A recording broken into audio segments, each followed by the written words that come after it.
May I now request Sri K. Ramakrishna Rao IAS, sir, to conduct the proceedings of these festive moments.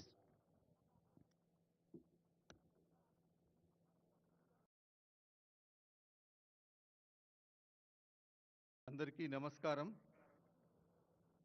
Honorable Chief Minister Sri Revanth Reddy Garu, Honorable Deputy Chief Minister Sri Mallu Bhatti Vikramarka Garu, esteemed global guests Sir Tony Blair, Sri Anand Mahindra Garu, Dr. Raghuram Rajan Garu, distinguished economists Sri Arvind Subramanian Garu, Sri Karthik Muralidharan Garu, former Governor of RBI, and మన తెలుగు బిడ్డ శ్రీ దువ్వూరి సుబ్బారావు గారు, అందరికీ నమస్కారం. Good evening. As the winter sun sets over the magnificent Bharat future city, something new is rising. For the last 48 hours, this venue has hummed with the energy of possibility. We have not just held a summit, we have ignited a movement. Looking around this hall, I see the world represented in our state. I see the ambition of Silicon Valley, the precision of South Korea, the scale of China, and the spirit of India, all converging here on the Deccan Plateau. When we conceived the Telangana Rising Global Summit, under the guidance of our Honorable Chief Minister and Honorable members of the Cabinet, we dared to dream big. We set a target to transform our state into a $1 trillion economy by 2034 and $3 trillion economy by 2047. Many people asked, is this really possible? Today, the world has answered with a resounding yes. In just the first day of the summit, we have secured investment commitments excluding 3 lakh crores. And today, we have secured investment commitments of more than 2 lakh crores. In all, when the totaling is done, I'm sure that in a very short period of time, such an intensity of investment commitments are never made in any state. These are not just numbers, they are the seeds of millions of jobs. They are the guarantee that our children will not have to look around for opportunity. Opportunity has come to them. Our Honorable Chief Minister has rightfully invoked that the competition to Hyderabad, the competition to Telangana, is not just another city in India, as another state in the world, another state in India, but we are competing with the best in the world. We not only have to compete with them, but we have to be better than them. Just as the region within China, which has transformed into the factory of the world, Telangana wants to be transformed into not just the factory, but also the innovative laboratory and the engine which drives the growth in India. Our strategy is very, very clear. We have the core urban region where deep tech and finance will thrive in world-class cities. The peri-urban region where fast urbanization is happening, the hum of the machinery and logistics will drive global exports. In the rural area, where our farmers become partners in prosperity through value chains and green energy. This is the blueprint for Viksit Telangana as part of Viksit Bharat dream of Honorable Prime Minister. It is a model where the skyscraper and the silo stand together. But friends, economic growth without a soul is merely commerce. Telangana is built on a foundation of struggle, and poetry. Standing here, I am reminded of the great revolutionary poet, Dasarathi Krishnamacharyalu, who even from behind the prison bars saw the brilliance of this land and people. He sang, Na Telangana Koti Ratanala Veena. In English, my Telangana is a veena decked with a crore of diamonds. For decades, these diamonds lay hidden in the dust of neglect. Today, through your investments and our vision and hard work, we are polishing these diamonds. The world can now see and shine. From the weaves of Pochampalli to the software quarters of Cyberabad, the melody of the veena is now being heard across India and across the globe. And let us not forget the conscience keeper of the state, the Prajakavi Kaloji Narayan Rao, who taught us that true progress is inclusive. In this spirit, I assure you that this $1 trillion vision is for the common man. It will ensure that the wealth we create in these plenary halls,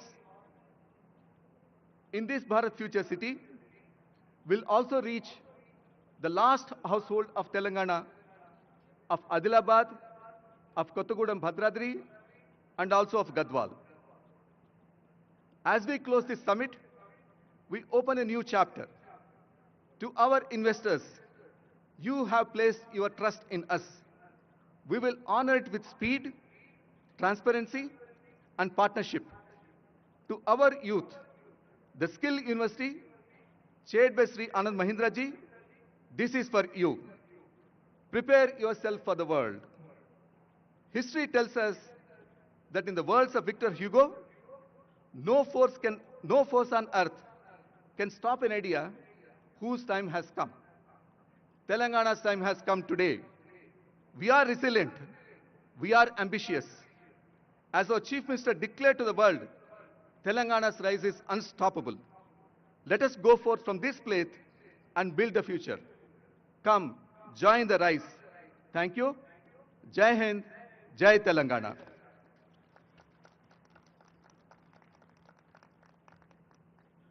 Now I would request Sri Anand Mahindra ji to kindly address the gathering.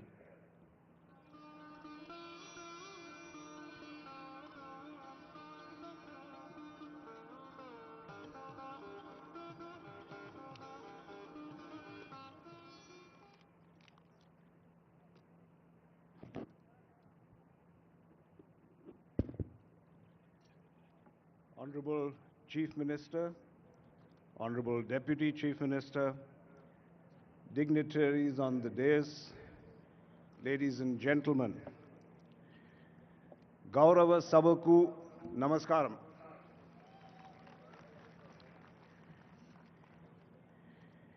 Now, I'm sure many of you here today have at some point in your lives experienced a moment when suddenly the horizon of possibilities opened up in front of you. And I believe that nations and states also experience such moments. And as I stand before you here today, I can say with absolute conviction that Telangana is at precisely such a pivotal juncture in its journey. We are all here in Hyderabad today when a bold manifesto for the future is about to be launched. Now, I had the privilege of reviewing this vision a short while ago, and frankly, I was astonished. And I don't use that word lightly. The great artist and inventor Michelangelo is believed to have said that the greatest danger for most of us is not that our aim is too high and we miss it, but that it is too low and we reach it. Now, after seeing the blueprint of this vision document, it's clear to me that the danger of aiming low has been decisively buried. This has got to be one of the most ambitious and genuinely people-centric visions I have ever encountered, not just in India, but globally. Equally impressive is not just the scale of ambition, but the depth of its foundation. And I want to emphasize that this vision was co-created. And I repeat, it was co-created. It was not written in isolation, but it was shaped by an extensive consultation with the citizens of Telangana and with experts in chosen fields, by understanding their needs, their aspirations, and their hopes. And frankly, this resonated very, very deeply with me. Because at our own Mahindra Group, I have often said that vision is not the monopoly of just a leader or of a few people. And history has shown us that dreams which become reality are dreams which are shared, which are co-created. Because when people participate in designing their own future, the odds of success rise dramatically. And going further, when policy is shaped along with purpose, the impact is multiplied. And so I was so pleased to see that this vision, which has youth at its core, women as economic leaders, and sustainability as a non-negotiable foundation, well, that's a powerful embodiment of that purpose and that belief. So I want to compliment you, Chief Minister, and to your entire team for following this very inspiring process. And at Mahindra, frankly, we are very proud to observe this journey, not just to observe it, but actually to be participants in it. One example alone, our women-led battery manufacturing facility in Zahirabad is not just a factory. It is our very own statement of belief in the future that is being built right here. And on a personal note, I'm honored to serve as the chairman of the Young India Skills University, as was mentioned earlier. Now, I have to confess, when the Chief Minister first asked me, I was very hesitant, as you will recall. And I'll be honest, at this stage in my life, I'm very, very protective of my personal time. And I had planned really to focus all my energies on Mahindra University, which is right here in Hyderabad, and on other educational initiatives that I had already committed myself to. So I was preparing myself to very politely decline this invitation to the Chief Minister. And to be honest, after spending 4 decades in business, I consider myself a reasonably tough negotiator. But I met my match. The Chief Minister listened, he smiled, and then he presented a case which made it impossible for my conscience to walk away. You clearly are someone who doesn't take no for an answer. The Chief Minister, to be honest, saw that the Young India Skills University was not just about Telangana, but about India's future. That clarity of purpose turned the request into an offer that, frankly, I could not refuse. And since accepting this role, my conviction in this role has only deepened. And let me explain why. We are living through a digital tsunami. Artificial intelligence dominates global conversations, and it's often accompanied by fear of what AI and the future will bring. But I want to take a contrarian view. I believe that the more digital the world becomes, the more valuable the human touch will be. As AI inevitably absorbs the repetitive and the routine, value shifts to what machines cannot replace: the skill of the hand, the intuition of the craftsperson, the empathy of the caregiver, and the problem-solving grit of the technician. And just look around at many developed countries today and developed economies. Their challenge is not a lack of capital or technology. It is really the hollowing out of skilled real-world talent. They have a surplus of managers, but they have a shortage of makers. Nations are built not only on the cloud, but firmly on the ground. And happily, Telangana is choosing a different path. Through this Young India Skills University, we are asserting that blue collar is the new gold collar. We are preparing a workforce that is not threatened by AI, but which is going to be indispensable despite AI. And to help shape such a generation, one that can serve India and a world hungry for skill, well, that's a privilege that I rank amongst my highest. So thank you, Chief Minister, for making me part of that mission. And to the people of Telangana, I must tell you the Mahindra Group is not going to be a bystander. We will stand with you as you turn this distilled ambition of your people into prosperity. Thank you, and dhanyavad mulu.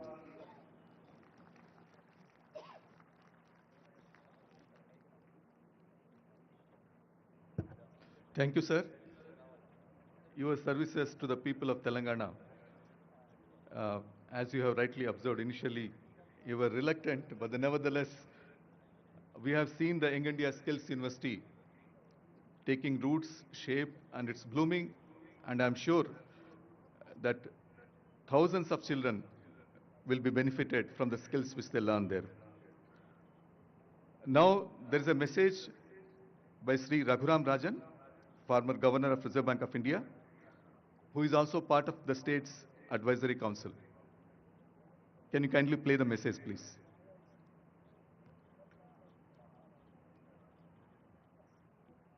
Rajan.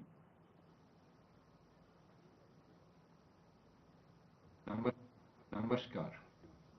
My name is Raghuram Rajan, and I'm on the Advisory Council for the Telangana Rising Vision Plan 2047.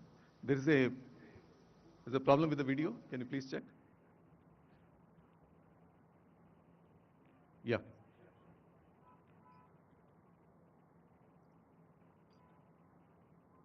Namaskar. My name is Raghuram Rajan, and I'm on the Advisory Council for the Telangana Rising Vision Plan 2047. It is indeed an ambitious plan, as it should be, and it touches every facet of the state and its citizens. It aims to be citizen-centric and comprehensive, touching those in core urban areas like Hyderabad, but also those in peri-urban areas as well as in rural areas. The focus on citizen capabilities like health, education, and skilling is particularly important, for once people have the capabilities, their energy is unleashed, and once unleashed, it is unstoppable. The fundamental economic requirement in India today is jobs, and the plan has a comprehensive vision of where they will come from and how to prepare people for them. A large urbanizing India will prepare all the jobs that we need. We just need to recognize they will not be in the places other countries have found them, and the vision document understands this. The vision document's emphasis on new technologies that will help make governance more transparent and inclusive, as well as more effective, is very important. For the scale of the plan's ambition requires scarce government personnel and resources to be deployed judiciously and its effects multiplied, and technology will help do this. Similarly, it will require citizens to know what is happening and to be able to react if course correction is needed, once again, a key effect of technology. So the challenges now are three: implementation, feedback, and course correction. Telangana knows where it's going based on a plan drawn up by consulting its citizens. I look forward to the journey. Jai Telangana, Jai Hind. Thank you very much, sir. Now, I'd request Dr. Duvuri Subbarao Garu, former Governor, Reserve Bank of India, to kindly address the gathering.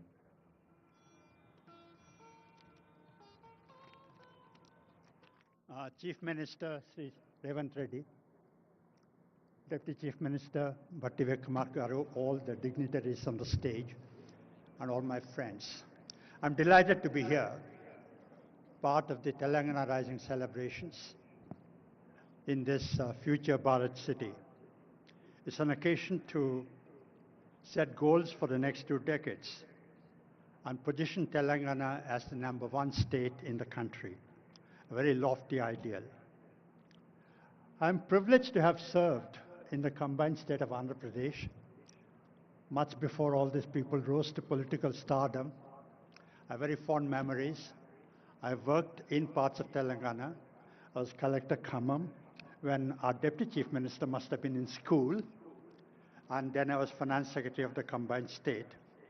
Although the state is administratively and politically divided, I feel emotionally at home in both Andhra Pradesh and Telangana.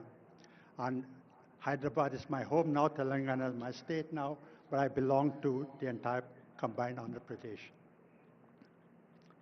Over the last 10 years, Telangana has clocked remarkable progress. A state once known for feudalism, poverty, backwardness, ignorance, is today possibly the #1 state, clocking possibly the highest growth rate in the country over the last 10 years. Hyderabad, this charming, beautiful city, is a jewel. You know, all around the country, and many of these people have traveled around the world, around the country. I'm very proud of this city. If there's one Indian city that is representative of all of India, it is Hyderabad. Cosmopolitan in outlook, blend of tradition and the best of traditions and values and modernity, safe for everyone, the best example of unity in diversity. You know, at one time when I was in the government, sir, in the late 90s, early 20s, we used to look for the overflow from Bangalore. So Bangalore is the icon of India, and Bangalore is saturated, so the overflow will come to Hyderabad. Today, Hyderabad is iconic. It's Hyderabad that people look up to as the first choice. So I'm very proud of what the government of Telangana has attempted. Congratulations to you, sir, and to your entire government. This document, I've not seen it, it's going to be released later in this event, is prepared by the government, working closely with the ISP, with Niti Aayog, I believe with wide-ranging consultations with the stakeholders. And I've not seen the document, but I'm privileged to be part of the advisory committee, and I look forward to studying the document and working with the government on implementing it over the next couple of years. But what I gather, what I heard the Chief Minister say yesterday, is that Viksit Telangana wants to be the #1 state in the country with $1 trillion GSDP by 2034 and $3 trillion by 2047, the centenary of the independence. Today, the GSDP of Telangana is about 16.7 trillion rupees, which roughly translates to $250 billion. We are at $250 billion today. We've got to get to 3 trillion in 22 years, which means multiply the GSDP by 15 times. And if you do simple arithmetic, it means that the state has to grow by about 8 to 9%, perhaps even faster.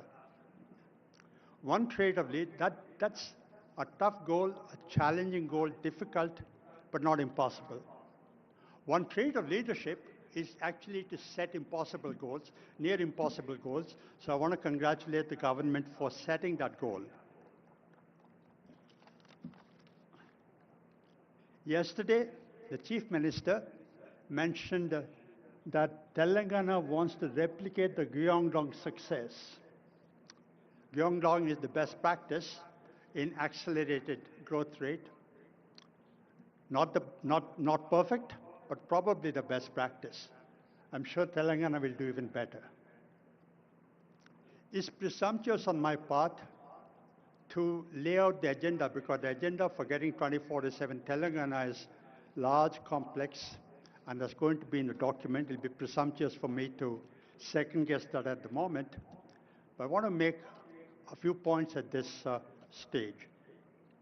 The first is the state must build on its core competence. Hyderabad is already known for its IT, its pharma, its biotechnology, services. Where I live in KPHB, there is GCCs coming up every day. So I see them, I experience them. But Telangana must expand into manufacturing, agribusiness, and into a variety of sectors to create jobs. The second is infrastructure. Physical infrastructure, digital infrastructure, and social infrastructure. Before we met, you came on the stage, we were talking to the IT Minister, Sridhar Babu Garu, and he was telling us about how Telangana government has aspirations of making Hyderabad the innovation center, AI innovation center for the country. The country looks up to Hyderabad. So that's the second thing you must be focusing on. The third, ease of doing business. You know, we all talk about it, we all know about it. And I'm sure the Chief Minister and his team are experienced. But when we were in the government 20 years ago, when we went around like these people are going around these days, canvassing for investment, you know what entrepreneurs like Sri Anand Mahindra tell chief ministers and ministers? If you want to give us tax concessions, it's okay. If you want to give us utilities at low cost, that's okay. But what we want more than all this is law and order, rule of law, and no interference from your people. So ease of doing business is something that you must be concentrating on. Chief Minister, you said yesterday that you're not competing with the rest of the country, you're competing with globally. You know, actually, I think as the Deputy Chief Minister of Karnataka said yesterday, competing within the country is actually good. Healthy competition among states is good, and you're competing globally, setting yourself an aspiration. Primary education and primary health, I'm sure it's part of the agenda. Politicians don't normally, pardon me for saying this, I'm being a bit blunt, but politicians don't normally concentrate on education and health. The reason is, I'm not blaming anyone, but the reason is democratic compulsions force politicians to have a short-term horizon. Do things that will yield results in the short term. No, they tend to relegate long-term things, because they're things that will generate results much later, because they're not political priority. But they're very, very important, as you must have noticed. You know, Karl-Johan Juncker, who was the former Chancellor of the EU, he said, we all know what is the right thing to do. He was a politician. No? He said, we know what's the right thing to do. We don't know how to get re-elected after that. I'm sure that Chief Minister Revanth Reddy and his team are going to find a new model and prove Karl Juncker wrong, that it is possible to do things and get re-elected. Okay? And then I saw in the papers, in the media, pure, rare, inclusive growth. I cannot emphasize this enough. You know, accelerating growth is important. Growth is necessary, but not sufficient. 8%, 9% growth, if it's just a number, if the benefits of growth are not widely shared, that growth cannot be sustained. So you must have inclusive growth, which means that the benefits of growth must go to the poorest person in Telangana, to the most farthest point in Telangana. I'm sure the vision document is going to concentrate on that. And skills, of course, it will be presumptuous on my part to talk about skills when Mr. Anand Mahindra is here, but skilling is very important. You know, skilling is a difficult thing to do because it will not be done by the private sector. The government will not do it. is incapable of doing it. So you need public-private partnership, which we're seeing on the stage. Mr. Mahendra sitting next to the Chief Minister, that's exactly the partnership we require for skilling. And, you know, I want to tell a story. When I was appointed governor in 2008, 17 years ago, I was Finance Secretary to Government of India at that time. I went to call on the Prime Minister, Dr. Manmohan Singh, just to thank him for choosing me to go to RBI. One-on-one meeting, I went across to his office, there were just two of us. And I told him, sir, thank you for appointing me as governor. You know, we talked about the macroeconomic issues at that time. We talked about RBI. We talked about the government. We talked about the comparison between living in Mumbai and living in Delhi. And after about 10 minutes into this conversation, I asked Dr. Manmohan Singh, sir, do you have any advice to give me? A very humble person.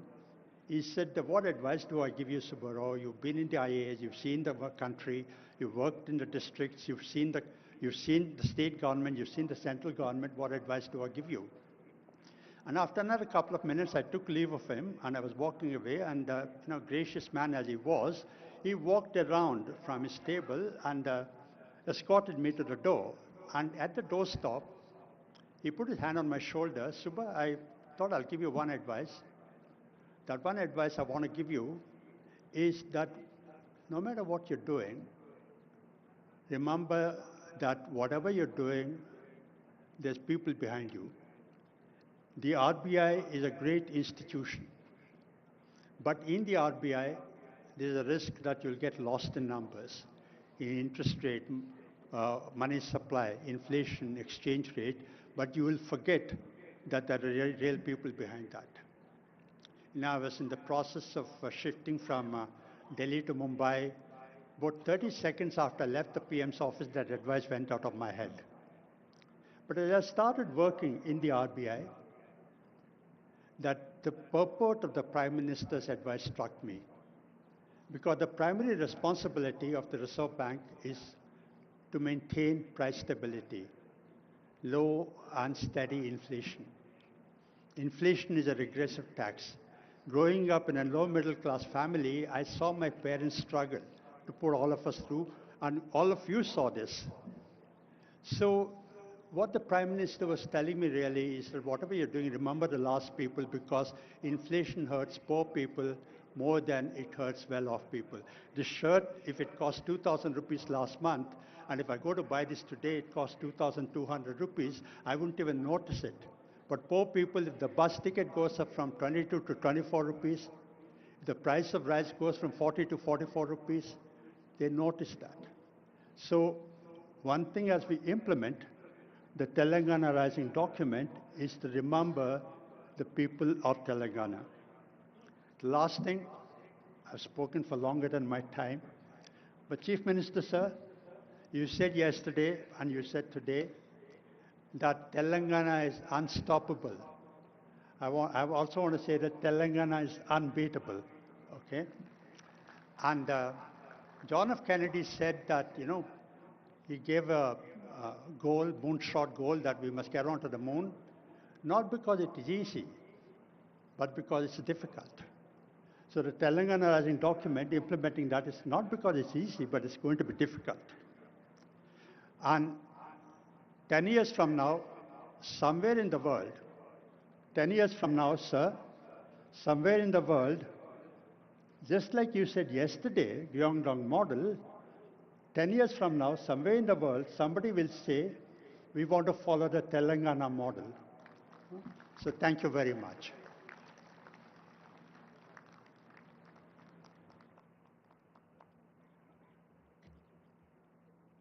Thank you, sir. As a person who have walked at least part of my path in your footsteps, I am also an IIT Kanpur alumni like you, and then joined the civil services, and I've been finance secretary, blessed to be finance secretary, sir. It was music to my ears, what you are told, sir. Now, I would request Honorable Deputy Chief Minister, Sri Mallu Bhatti Vikramarka Garu, to kindly address the gathering.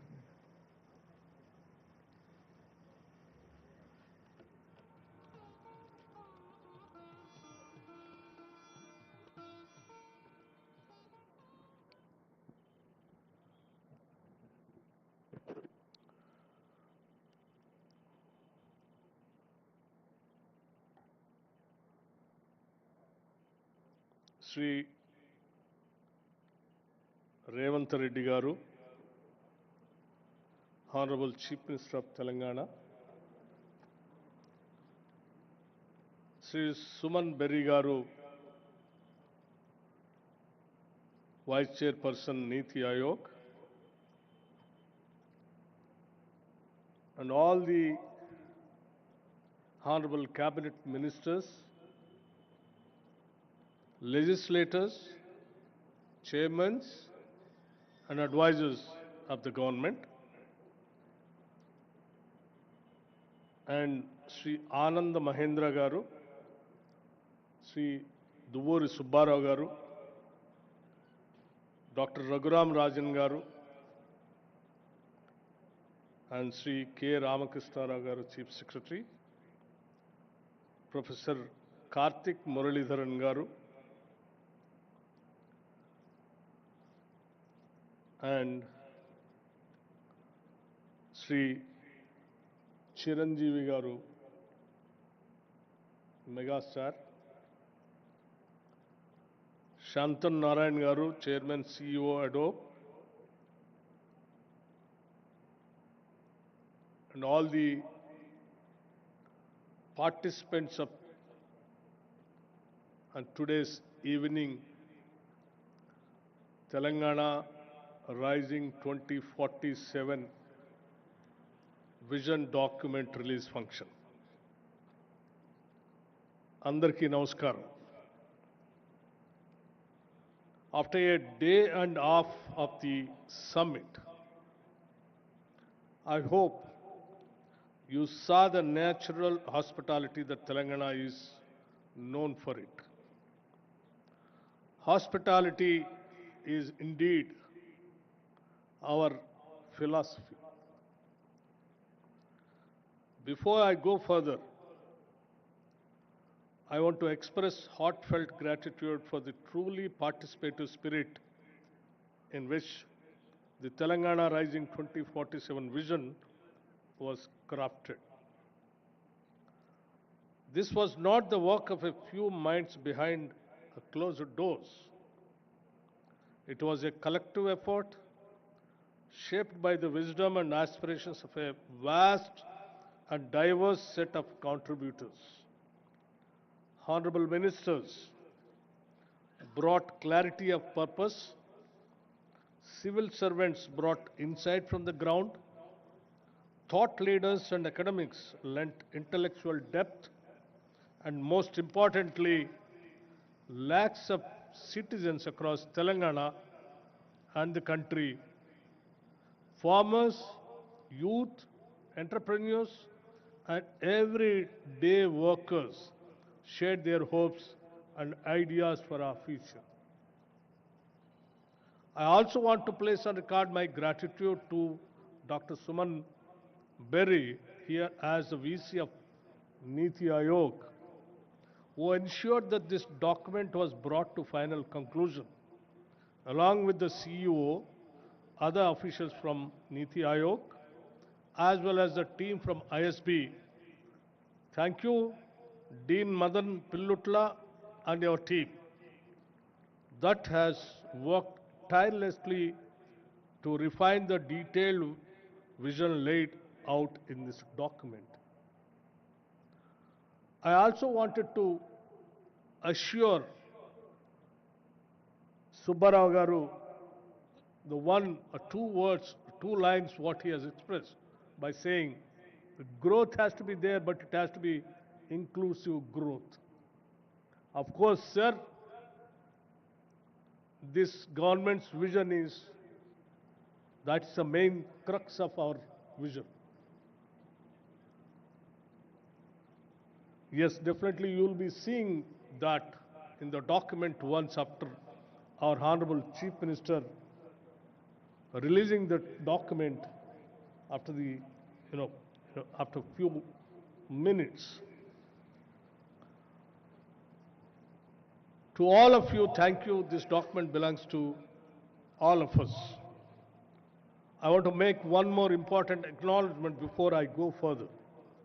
At global summits, leaders are often accompanied by a Sherpa Not a literal guide, but a steady aspiration that helps navigate ambition and complexity. If this summit had a Sherpa, it was the spirit of resolve born from a historic decision, the one that gave Telangana its rightful identity. Today, on the birthday of Srimati Sonia Gandhi ji, I take a moment, with your permission, since I know this is non-political forum, but to acknowledge the quiet power of that choice. Her courage did not just shape our past, it continues to guide the aspirations we are crafting today. Now into the event itself, I have been thinking about the word summit. I realize there are actually two kinds of summits. The first kind is exactly what it sounds like. It's a meeting where you take the contributions, you add the speeches, and you calculate the total. It is simple arithmetic. It is a kind where you can quite literally sum it. But then there is a second kind, the kind we experience today. There is a summit where you cannot sum it. Because what was created in all these halls is a greater than the sum of its parts, where every panel did not just add ideas, it multiplied possibilities, where the synergy is so genuine and unscripted that it defies simple math. This event was the second kind. We cannot just sum it up because the impact is infinite. Why? Because the thirst was real. Telangana has long had ambition, but what is lacked was a single, structured, forward-looking framework. And that matched the scale of our aspirations. This time, we did not just build a document, we built a platform. And across sessions, from capital pathways to agri-value chains, frontier tech forest economies, I saw people not just speaking, but committing. As someone who chaired 2 sessions on productivity and power, let me offer a brief reflection.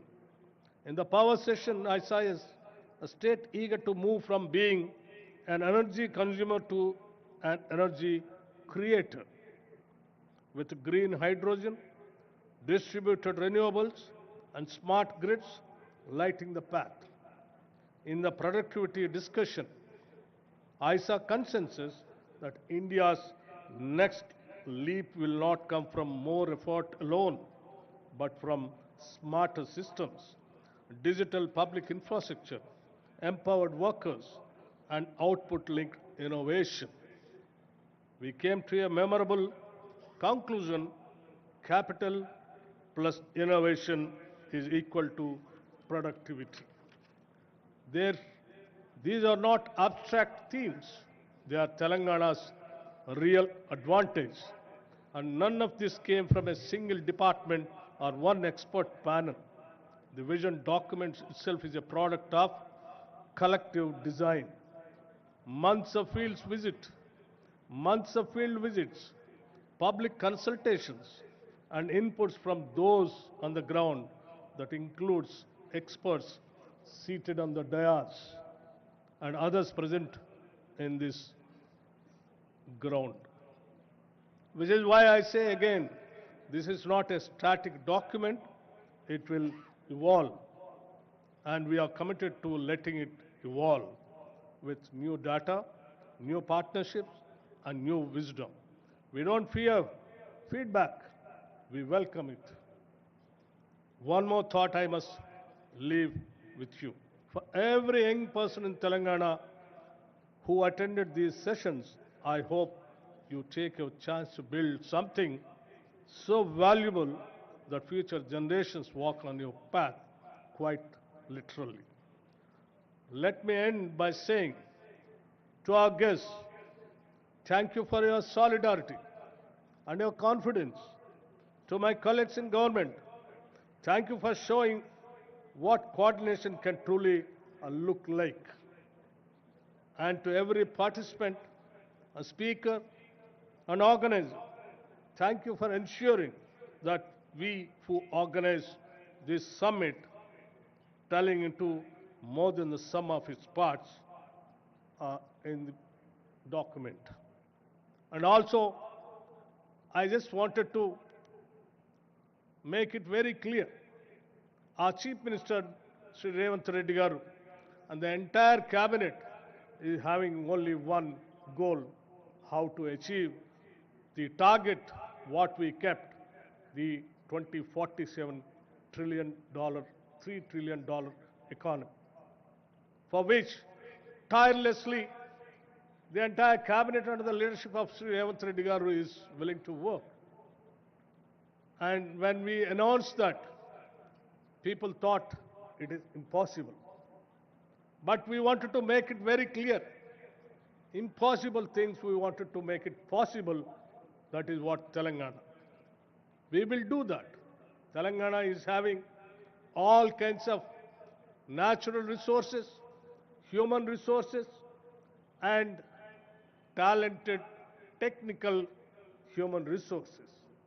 The only one thing which is required is a simple goal and a commitment and a dream of achieving 2047 $3 economy, which the entire government of us under the leadership of Sri Revanth Reddy garu and the entire cabinet is having the dream. We will definitely achieve it. We will show to the whole world. Thank you very much. And Jai Telangana and Jai Hind.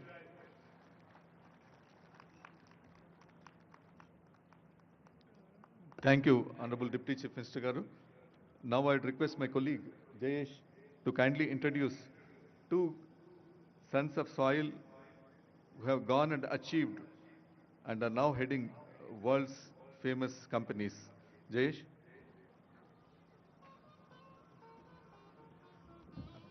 Thank you very much, sir. As Chief Secretary pointed out, there are 4 important poster boys of Hyderabad: Mr. Ajay Banga, Mr. Satya Nadella, Mr. Shantanu Narayan, and Mr. Prem Vatsa. And from 1st January 2026, there will be a 5th one, Mr. Shailesh Jejurkar, who will become the President and CEO of Procter & Gamble. So all these poster boys of Hyderabad still have very high regard for the state, for the city, for Honorable Chief Minister personally. And at our request, 2 of them have decided to come live and interact briefly with us, share their thoughts. So can the setup team please put Mr. Shantanu Narayan and Mr. Prem Vatsa.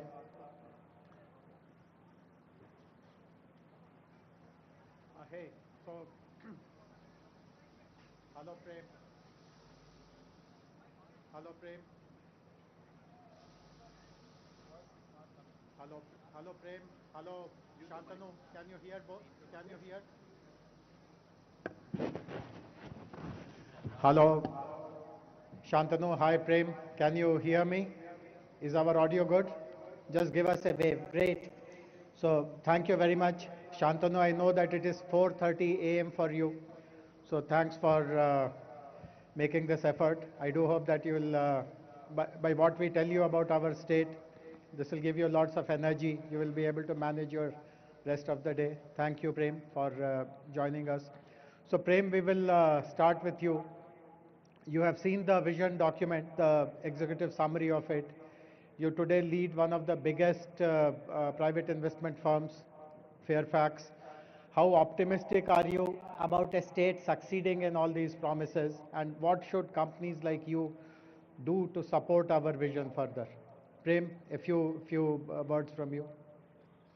Hey, thank you very much. Thank you for that introduction. And Honorable Chief Minister, Deputy Chief Minister, and my friends at that conference. Good evening. I am very honored to join you with my good friend Shantanu, who's the CEO of Adobe and has an outstanding track record at Adobe. Like you introduced us from the Hyderabad Public School, we have Shantanu, we have Satya Nadella, and Ajay Banga, who I know. And Shantanu, you probably know a lot more people from the Hyderabad Public School. We're very honored to join you. And I grew up in Hyderabad, and in the Hyderabad Public School. My dad was the principal of the Hyderabad Public School, and I spent 3 years there, and they were the best years of my life. And because of that, I got an introduction to IIT Madras, Chennai, and I went there, and that was a terrific experience to me. I came to Canada in 1972 and learned a lot about business. I didn't know anything about business, learned a lot about business and investing. And 40 years ago, we began Fairfax Financial, 40 years ago. I recognize the sea change that took place when Mr. Modi got elected in 2014 with a business-friendly philosophy. We recognize that, and I've been investing in India for the last 35 years. I have said publicly that India is the greatest place, best country in the world to invest in, best country to invest in for the long term, for the decades to come. And we've invested 10 billion in India, and we plan to double that. And I hope, Chief Minister, we were able to invest in Telangana, the state that I came from. And so it's really inspiring to hear about Telangana rising, 3 trillion economy, 10% of GDP in 2047, very, very inspirational. You wanted to have an investment magnet. You want to attract foreign investment, empower the people, empower the youth, the women, the farmers. Very, very inspirational. I have witnessed in North America, like Shantanu and the others, the power of free enterprise, of business and capitalism. I'm a function of that. Shantanu is a beneficiary of that. There's no limit to economic growth, as many of you have said, in Telangana, if you follow those principles.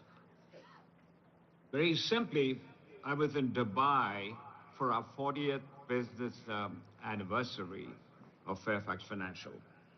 And what a magnificent job they've done in the last 25 years, and I'm sure Telangana will do even better.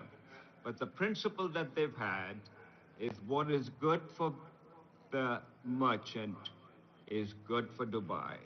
What is good for the merchant, what is good for business, is good for Telangana. And that's what you're doing.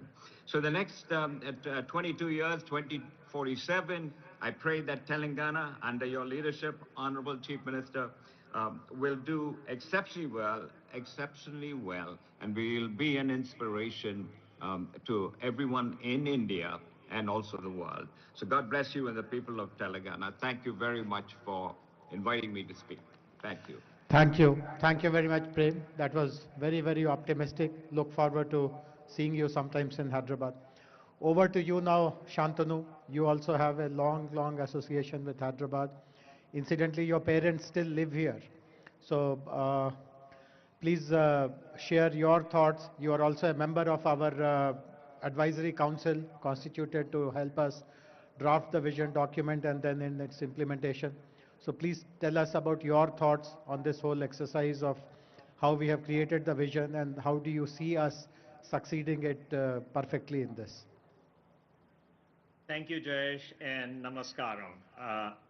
Let me first start off by thanking the Honorable Chief Minister, Shri Revanth Reddy Garu, as well as the Honorable Deputy Chief Minister, Shri Bhatti Vikram Mallu Garu, for this opportunity to take part in this historic occasion for the launch of the visionary document Telangana Rising 2047.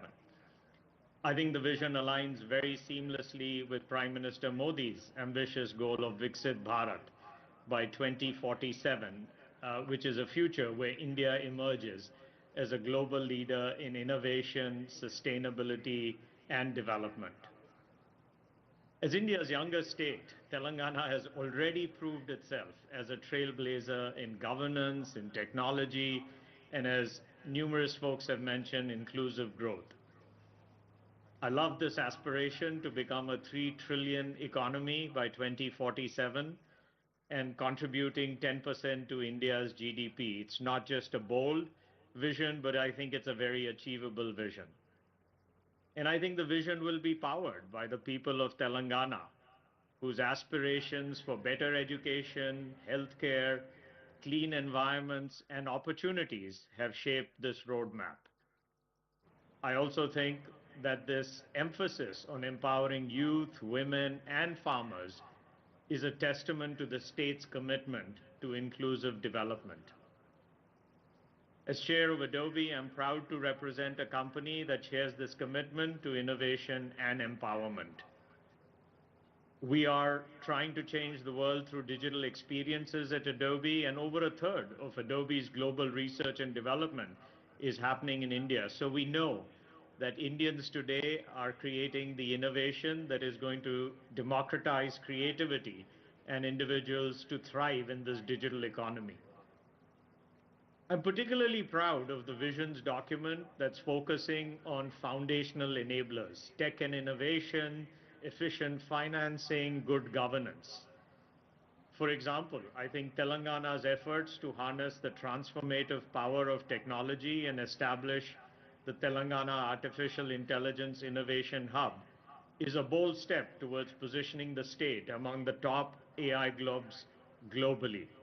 And I think that'll attract, as my friend Prem said, not just global investments, but will create high-quality jobs and foster entrepreneurship. To me, though, I'm particularly moved by the vision's document emphasis on empowering youth through education and future-ready skills. And I'm committed to partnering with Telangana to provide artificial intelligence and digital literacy programs that will equip the youth with the tools that they need to excel in all these new emerging sectors like AI, cybersecurity, as well as advanced manufacturing. And I think together we can ensure that the next generation is prepared to lead in this rapidly evolving global economy. I want to acknowledge the remarkable progress that's already been made under the leadership of Chief Minister Reddy over the past 2 years. I think initiatives like free bus rides for women, the LPG refill subsidiaries, the loan waivers for farmers, they're not just policies, but these are lifelines that will empower communities and drive equitable growth. And now for something personal, much like Prem said, as someone who still considers himself a Hyderabadi, who grew up in Hyderabad, and is a product of Hyderabad Public School, where Prem's father was the principal as well as Usmania, I have witnessed firsthand the transformation of this city and state. And the career prospects for people from Telangana has come such a long way. The Telangana diaspora in the United States, in fact, is a testament to the talent and potential of this region. And I am personally committed to strengthening the ties between the diaspora and the government of Telangana. In closing, I want to both compliment, applaud the Chief Minister's push to create this vision for Telangana and become a global leader in innovation, sustainability, and development. And I'm convinced that together we can create a future where technology uplifts individuals, businesses, and society as a whole. So thank you for inviting me. Jai Telangana, Jai Hind. Thank you very much, Shantanu. Thank you, Prem. And thanks for sharing your thoughts. Bye for now. Thank you. Thank you. Thank you very much. Now I would request Professor Karthik Muralidharan, the Tata Chancellor, Professor of Economics at the University of California, to kindly address us. Professor Muralidharan has been working with several states in India through his center called Center for Effective Governance of Indian States. This is a very unique and innovative partnership which we are having with this center, of which he is the scientific director. A number of reform programs in India were initiated by this center. Many of them owe their genesis to Telangana because we have been working with them the longest. So now, Professor Muralidharan, please.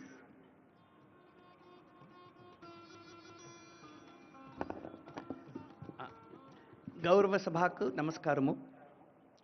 I am Honorable Chief Minister, Deputy Chief Minister, dignitaries on the dais. I'm really delighted and honored to be here today. I'm a Tamilian by birth. I grew up in Gujarat, but Telangana and Andhra Pradesh have been my karma bhumi for the last 20 years. I am especially honored to see that the Chief Secretary, Sri Ramakrishna Rao Garu, he was Commissioner School Education in 2004 when I first came to the state. And that is where my journey of work in the state. There is no state in India I know better than Telangana and Andhra Pradesh, whether it's working in education, in welfare over the years. So that is the first connection to Telangana. Second, when this book came out, Honorable Chief Minister and Deputy Chief Minister were the first Chief Ministers I got to present the book to, and that was a wonderful, wonderful experience. We had a wonderful 2-hour discussion on a whole range of governance issues. And last, like Ramakrishna Rao Garu mentioned, the non-profit I founded, the Center for Effective Governance of Indian States. Our first state partnership was in Telangana. So in every way, Telangana has been the core of where a lot of my work has evolved. So I want to just make 2 remarks. The first is I want to highlight the centrality of state-led actions for national development. Almost every aspect of governance that touches the lives of citizens are actually controlled by state governments. Education, health, land, labor, safety, environment. So Government of India can provide guidelines and money, but the actual delivery is all with state governments. So if you look at the variation in outcomes across Indian states, that tells you how much state level leadership matters. Okay, so it is just wonderful to see this energy and this drive to think about a vision for Telangana and therefore set a vision for India itself. And I was particularly pleased to see that the benchmarks are global, because it is not enough to compete just with other states, but by setting global benchmarks, you are both elevating Telangana and elevating all of India. So there are already, like Ramakrishna Rao Garu mentioned, so many examples of initiatives in Telangana that have now been replicated across the country. I just want to mention one, which I played a small part in. And this is what is called the annual KPI survey, where Telangana has become the first state to have annual district level outcomes on every human development indicator, on education, on nutrition, so that we know that we are making progress towards the goals and not just setting goals and not knowing are we making progress. So that data is foundational, and this is now something that is being replicated across many states. So the second thing I want to say is that it is wonderful to set great goals, but getting there requires building more effective public systems. So like we say, you know, a famous politician said, you campaign in poetry, but govern in prose. You aim for the stars, but you walk on the ground. So, which means to get there, we need to build better public systems every single day. And one quote I want to highlight, which is there in the last page of my book, which is the best-selling book Atomic Habits by James Clear. It says, whether both successes and failures set grand goals. The difference between success and failure is the systems you build to get to the goals. So he says you don't rise to the level of your goals, you fall to the level of your systems, which means that the goal setting exercise is wonderful, but it has to be accompanied by the plodding hard work of building better public systems. And that basically means really revamping many aspects of our governance systems, which frankly haven't changed since the 1950s. So in many ways, unless you really improve governance in every single way, you will not be able to deliver those goals. So that means data and data systems and data-driven governance. It means paying attention to public sector human resource management. So the people in the government, whether the recruiting, the training, the skilling, the performance measurement and management, these are going to be the core elements of delivering on this vision. And finally, public finances, right? The scarcest thing the government has is money. Debt is a serious problem. So having certain principles of saying that money will be spent on the basis of both equity and efficiency. So how do you spend your scarce public money well is going to be the most important determinant of whether you are able to deliver this vision and catalyze industry, catalyze academia, catalyze society.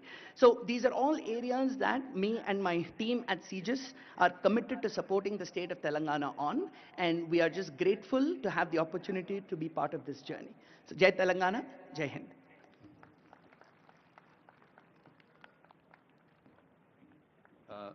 Thank you, Professor.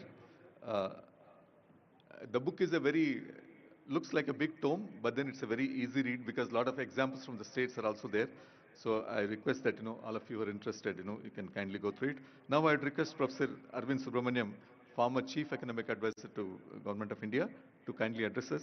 Arvind Subramaniam ji, as needs no introduction, is one of the most distinguished economists of the world, with a deep understanding of various issues and policies of China, not only a theoretical understanding, academic understanding, but also he was in the engine room because he was the chief economic advisor when the GST reforms were introduced in the country. And after that also he has been working with a number of states within the country. Now I request Professor Subramaniam to kindly address us.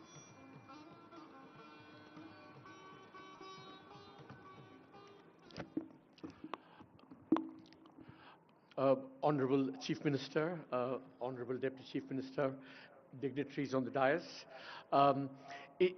and participants in this amazing event, the Telangana Rising Summit. I'm delighted and honored to be here in this amazing venue, which is going to be the Bharat Future City. I can't wait to see, I hope I'll be alive to see that vision. It promises to be spectacular.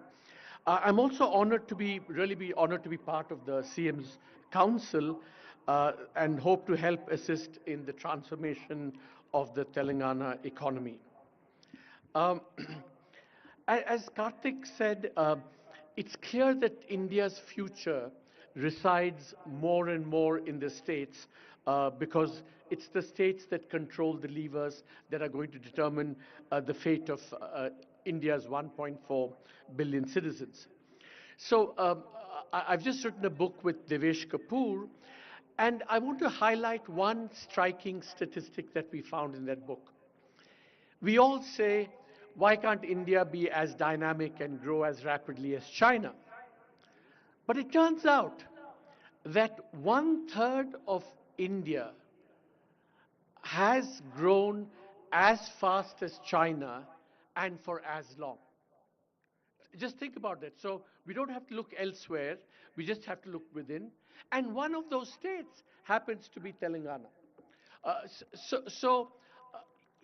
If that is the case, the numbers that Dr. Subbarao put out about what the GDP aspiration you have going forward, it doesn't seem that difficult because it seems like you already accomplished that in the last three decades. So it's just a matter of, replicating that over time.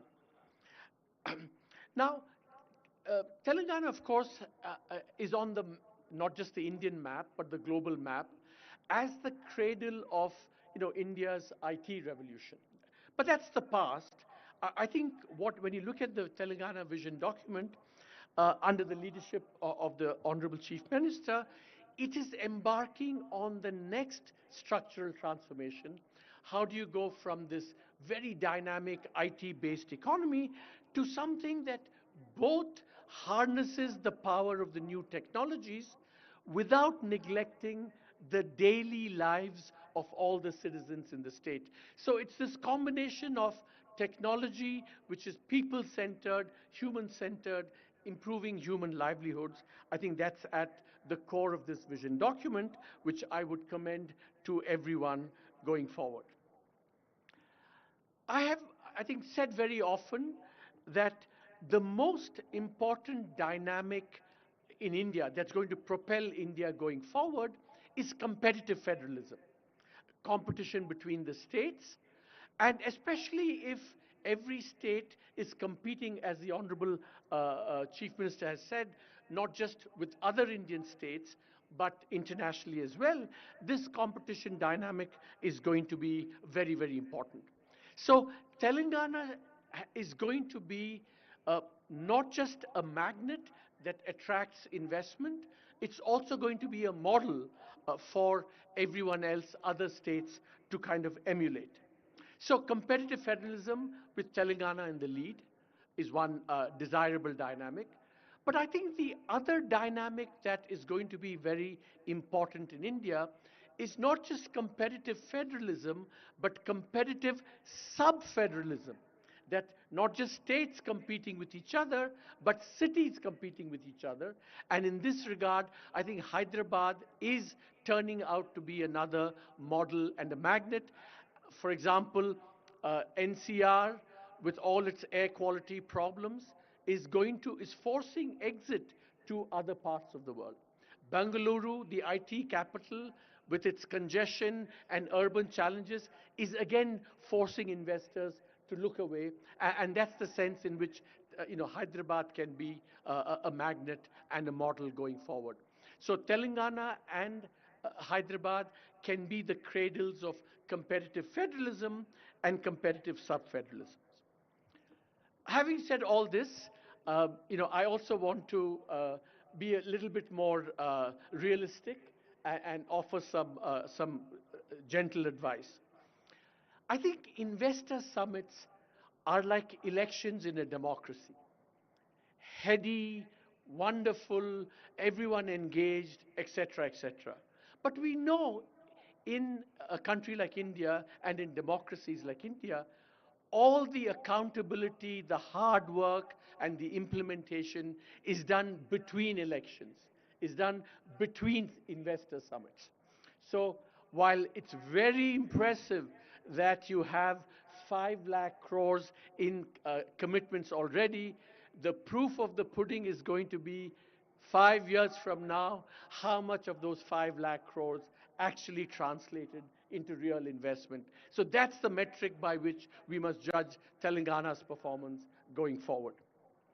And in this regard, some of Dr. Subbarao's comments about, the ease of doing business, rule of law, creating a level playing field for all investors, not just some investors, big investors, is going to be very, very important. Now, I want to just make one last point in this. It's actually a series of points. When I used to be chief economic advisor, I used to have this ongoing debate with my boss, the late wonderful Arun Jaitley. He used to tell me, Arvind, politics is the art of the possible. And I would say, no, Minister, politics is the art of expanding the possibilities of the possible. That's what I think good politics is. Now, let me strike a slightly sobering note. If you look around in the last 5 years, I mean, there is a disenchantment with Indian politics, or at least some parts of it, in the following sense. That is that you see more and more this rabidi culture that's crept in, and cash transfers, etc., have taken powerful hold on the political imagination. Now, I'm not against cash transfers. I'm not against welfareism. I think they're all very important. But I think there is a sense in which this disenchantment has happened because citizens want cash transfers, in part because they feel they're not going to get much else from the state. So they said, let's get the cash transfers now because we don't know what governments will deliver later on. But there's a flip side to that. Governments themselves do more and more welfareism, almost because they have accepted that they will not be able to deliver all the other things that matter more. So we are in this slightly unholy alliance between citizens and the state, where it's all about cash transfers, to the neglect possibly of the other things that matter and that are contained in the vision statement that you have outlined. So I think what India needs is, as someone rightly said, and what is exciting about this summit and your leadership is the new Telangana model. What is the new Telangana model? I think it's very important to remember that the Telangana model has to have as its core, which it does, the retaining of the idea of India as a pluralist, inclusive, non-majoritarian, non-exclusionary place. That idea of India cannot be abandoned, cannot be abdicated. That is the foundation, or should be the foundation, of the Telangana model. But then over and above that, what has to happen is the kind of political imagination that's been displayed in the Telangana Vision document. And converting that political imagination into a new reality is what has to be the Telangana model. And really, we've just written a book. In some ways, what we lament in the book is that the Indian political imagination has become stunted and stale. And what is really exciting about this, Honorable Minister, to be honest with you, and what makes me excited about working with Telangana is this new political imagination which retains the idea of India, pluralist, non-majoritarian, inclusive, everyone, plus this new imagination where you combine technology and harness it for the good of the people. So good economics should be good politics. Good social policy should be good politics. And that hopefully will be the new Telangana model. Thank you, sir. As usual, Arvind sir, Professor Arvind sir has always brings us, while acknowledging the dynamism, the vision of our Honorable CMs is also put some caution marks along the road. Now, I would request the video message by Mr. Tony Blair, the former Prime Minister of UK, to be played, please.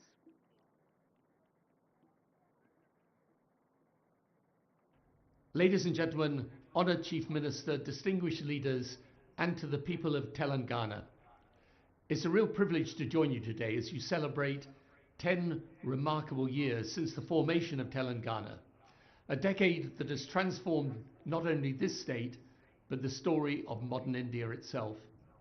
In 2014, Telangana began a journey filled with high expectations and even higher aspirations. Today, reflecting on the transformation underway in Hyderabad and throughout the state, the story is not only one of progress, but one of enormous promise for the future. The record speaks for itself. As highlighted in your own growth analysis, the state's GSDP has nearly tripled in a decade. Your per capita income has become one of the highest in the whole of the country. But beyond the statistics lies something far more profound. A region once seen as struggling has reimagined itself as a powerhouse of technology, agriculture, and inclusive growth. You have become, in many ways, a model for other parts of the world. As Telangana marks this milestone year, it does so at a moment when India as a whole is shaping its future, working to build a fully developed and globally leading India by the time the nation marks its centenary of independence in 2047. In many respects, Telangana's own journey of the past decade exemplifies the spirit and momentum of India as a whole, a people with a commitment to prosperity, human development, and also the power of innovation. Your vision, Rising Telangana 2047, aligns powerfully with India's national mission, a vision to become a $1 trillion economy by 2034 and a $3 trillion economy by 2047, a vision to expand education, strengthen health systems, modernize infrastructure, and to unlock opportunity for every citizen. In the years I spent as Prime Minister and beyond, I've always believed that leadership is not only about solving today's problems, it's about preparing your nation for tomorrow's possibilities. And what Telangana is doing today is precisely that, building the foundations of long-term, inclusive, technology-driven growth. In this journey, it's been a privilege for my institute to support governments around the world undergoing similar transformations, from digital governance to economic reform, and from public service delivery to investment acceleration. We have worked with leaders across Africa, Europe, the Middle East, and Asia, helping them craft strategies for rapid and sustainable development. And our mission as an institute has always been clear: to partner with those governments that are determined to deliver for their people, to modernize their institutions, and to turn aspiration into achievement. And Telangana's story, this story of resilience, reform, and rising ambition, is exactly the kind of story we champion globally. During my time as Prime Minister, the United Kingdom faced moments demanding bold action, improving our public services, modernizing our education system, embracing the beginnings of the technology revolution, and placing innovation at the center of national progress. What I learned then is what Telangana demonstrates today, that with clarity of vision, strong leadership, and a commitment to inclusion, extraordinary transformation is possible. And as India advances towards its goal of Viksit Bharat 2047, it is states like Telangana that will help to propel the nation forward. Telangana's achievements, therefore, are not just local successes. They're contributions to India's wider journey of becoming one of the world's great democratic, economic, and technological powers. So as Telangana embarks on its next decade, expanding its metro, modernizing irrigation, supporting women's empowerment, reforming governance to be more transparent and citizen-centered, and welcoming global investment, it does so from a position of immense strength. As you bring your summit to a close, let me end my remarks in the hope that I may visit you in person very soon, and by offering all the people of Telangana my warmest good wishes for continued progress and a future shaped by the confidence and ambition that define this remarkable state. Thank you. Thank you sir. ఇప్పుడు megastar, ఎవరికీ పరిచయం చేయాల్సిన అవసరం లేనటువంటి శ్రీ చిరంజీవి గారిని సభను ఉద్దేశించి ప్రసంగించవలసిందిగా కోరుతున్నాను.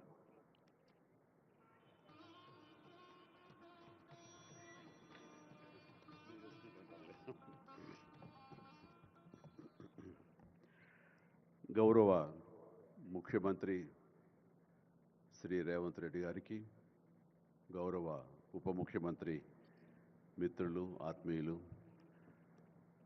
బట్టి విక్రమార్క గారికి, ఇతర దిగ్గజాలకి, ఆహ్వానితులకు, ప్రతి ఒక్కరికి నా హృదయపూర్వక నమస్కారాలు. తెలుగులో మాట్లాడడం కొంచెం చేంజ్ ఉంది కదా మీ చెవులకి. So let me have the privilege talking our mother tongue. ఇక్కడ మీ అందరికీ అనిపించవచ్చు, ఇక్కడ ఉన్నటువంటి ఆహ్వానితుల్లో చీఫ్ గెస్ట్ ఒక్కొక్కళ్ళు ఒక్కొక్క రంగానికి సంబంధించిన వాళ్ళు, ఫైనాన్స్ రంగానికి సంబంధించిన వాళ్ళు, అలాగే మాజీ గవర్నర్ ఆర్బీఐ సుబ్బారావు గారు, అలాగే ఇతర ఫైనాన్స్ వ్యక్తులు, అలాగే ఆటోమొబైల్ దిగ్గజం మహేందర్ గారు, ఇంతమంది ఉండగా వీళ్ళల్లో చిరంజీవి ఏమిటి సినిమావాడు అనే భావం మీకు ఉండొచ్చు. మీకు కాదు, నాకే ఉంది. అది నేను ఎంతవరకు ఇక్కడ ఫిట్ అవుతాను అని నాకే అనిపించచ్చు. కానీ నా మీద ఎంతో గౌరవంతో ఒక సోదరుడుగా మన ముఖ్యమంత్రి గారు చిరంజీవి రావాలి అని నిన్న మన భట్టి విక్రమార్క గారిని, అలాగే IT and industrial minister Shri Sridhar గారిని నా దగ్గరికి పంపించారు. సరిగ్గా వాళ్ళు వచ్చే సమయానికి ఏ పొజిషన్లో ఉన్నాను తెలుసా అండి? ఎవరో అమ్మాయితో డ్యాన్స్ చేస్తూ ఉన్నాను. చాలా ఇబ్బంది అనిపించింది అన్నపూర్ణ స్టూడియోలో. సో ఆ సమయంలో వాళ్ళిద్దరు కూర్చోబెట్టి షూటింగ్ ఆపేయండి అని చెప్పి వారి ఇచ్చిన తర్వాత అంత ఆప్యాయంగా నన్ను ఆహ్వానిస్తుంటే, ఇంత గొప్ప సభకి, ఇలాంటి ఒక గొప్ప గ్లోబల్ సమ్మిట్కి, తెలంగాణ రైజింగ్ అంటూ ఒక గొప్ప ఇనిషియేషన్కి 2047 ఇది ఎట్లా ఉండాలి అని ఆ ఊహ తన బ్రెయిన్ చైల్డ్ అయినటువంటి మన ముఖ్యమంత్రి గారు ఆహ్వానిస్తే అది చాలా ప్రివిలేజ్డ్గా ఫీల్ అయ్యాను, ఎంతో గౌరవంగా ఫీల్ అయ్యాను, ఎంతో ఆనందంగా ఉన్నాను. మీ అందరితో పాటు ఈరోజు ఇక్కడ నేను పార్టిసిపేట్ చేయడం అనేది నాకు దక్కిన గొప్ప అవకాశం, గొప్ప అదృష్టంగా నేను భావిస్తున్నాను. అయితే ఇక్కడ కేవలం చిరంజీవికి మాత్రమే ఇచ్చారు, అందుకే చిరంజీవిని ఆహ్వానించి అక్కడ కూర్చోబెట్టారు అని నేను అనుకోవటం లేదు. ఇది రేవంత్ రెడ్డి గారికి సినిమా పరిశ్రమ మీద ఉన్నటువంటి గౌరవం, సినిమాల ఇంపాక్ట్ ఈ సొసైటీలో ఎలాగ ఉంటుందో బాగా తెలిసిన వ్యక్తిగా వాళ్ళందరి తరపున ఒక వ్యక్తి ఉండాలి కాబట్టి చిరంజీవిని ఆహ్వానించారని మాత్రమే అనుకుంటున్నాను. ఈ రోజు నేను ఒక చిరంజీవిగా రాలేదు, చిత్ర పరిశ్రమ తరపున ఒక ఏజెంట్గా వాళ్ళ రిప్రజెంటేటివ్గా నేను ఈ రోజున వచ్చాను, ఇక్కడ ఆహ్వానించబడ్డాను. కాబట్టి దానికి ప్రత్యేకించి పరిశ్రమ తరపున శ్రీ రేవంత్ రెడ్డి గారికి మనస్ఫూర్తిగా నా హృదయపూర్వక ధన్యవాదాలు తెలియజేస్తున్నాను. సార్, మీకు గుర్తుంటే మీరు ప్రభుత్వం ఏర్పాటు చేసిన కొత్తల్లో మొదటి వారంలోనే ఎప్పుడో నేను మిమ్మల్ని అభినందించడానికి నేను వచ్చినప్పుడు మీరు నాతో అన్న మొట్టమొదటి మాట, ఈ హైదరాబాద్ని ఫిలిం హబ్గా చేయాలి. అదేదో ఒక తెలుగు ఇండస్ట్రీ వరకో లేకపోతే సౌత్ ఇండియన్ ఫిలిం ఇండస్ట్రీ వరకో లేకపోతే భారతీయ వరకో కాదు, గ్లోబల్ మనకి ఏమి తక్కువ అని, ఇక్కడ ఏ వనరులు తక్కువ అని చెప్పేసి, ఏ ఎంకరేజ్మెంట్ తక్కువ అని చెప్పేసి మనం ఎందుకు చేయలేకపోతున్నాం, ఎందుకు కొన్ని తెలుగు ఫిలిమ్స్ ఒక లాంగ్వేజ్కే మనం కన్ఫైన్డ్ అయ్యాం.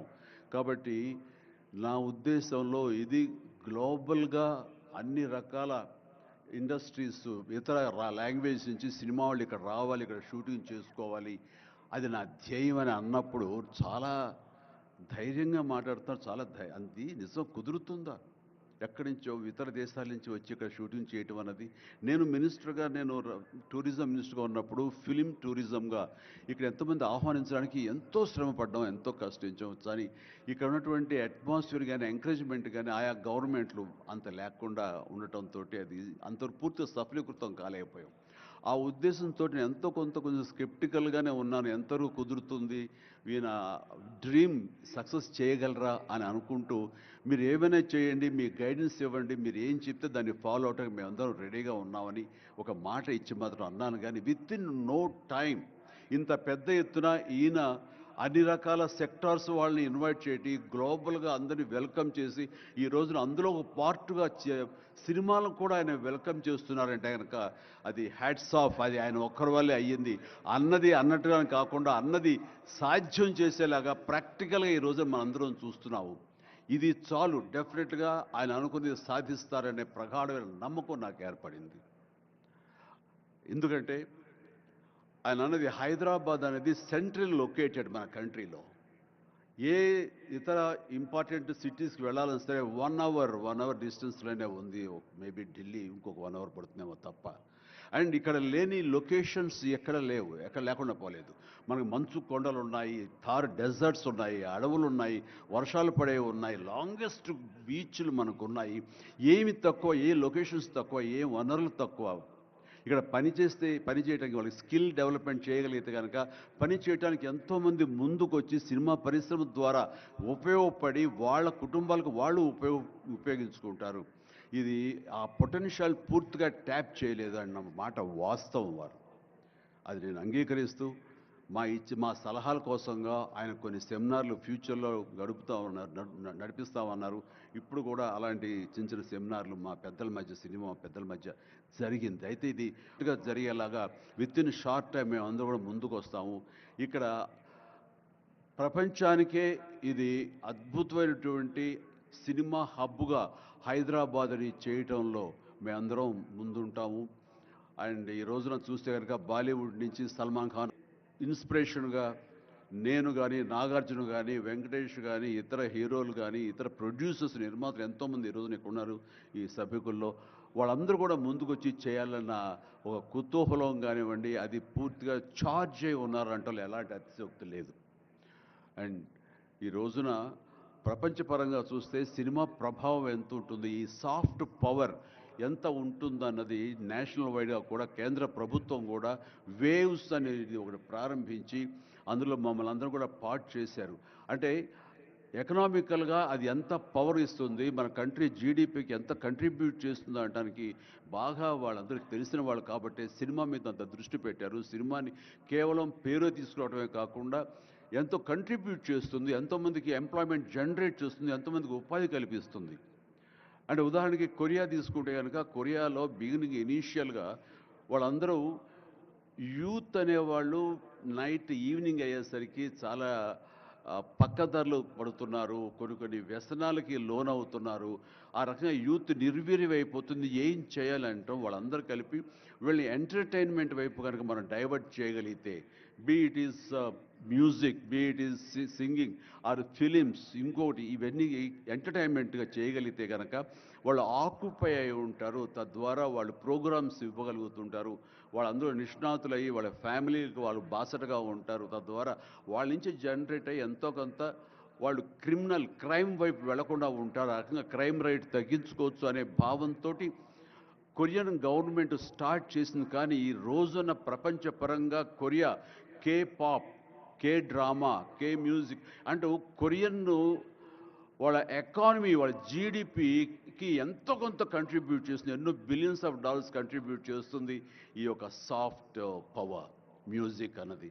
అలాగే జపాన్ కూడా యానిమే అని చెప్పేసి వాళ్ళు కూడా వాళ్ళ సాఫ్ట్వేర్, వాళ్ళ ఎంటర్టైన్మెంట్ సంబంధించి ఈ ఎంటర్టైన్మెంట్ యానిమేటెడ్ ఫిలిమ్స్ కూడా ఎంతో కొంత కంట్రిబ్యూట్ చేస్తుంది. అలాగా మీరు ఈ సినిమా ఇండస్ట్రీ మీద, సినిమా పరిశ్రమ మీద ఆల్ ఇండియా లెవెల్లోనూ ఇంటర్నేషనల్ లెవెల్లోనూ ఇక్కడ కనుక వెల్కమ్ చేయగలిగి వాళ్ళకి కావాల్సిన ఇన్ఫ్రాస్ట్రక్చర్ కనుక మీరు ఇక్కడ ప్రొవైడ్ చేయగలిగితే, చేస్తానికి మీరు ప్రిపేర్ అయి ఉన్నారు, చేయగలిగితే కాదు చేస్తున్నారు.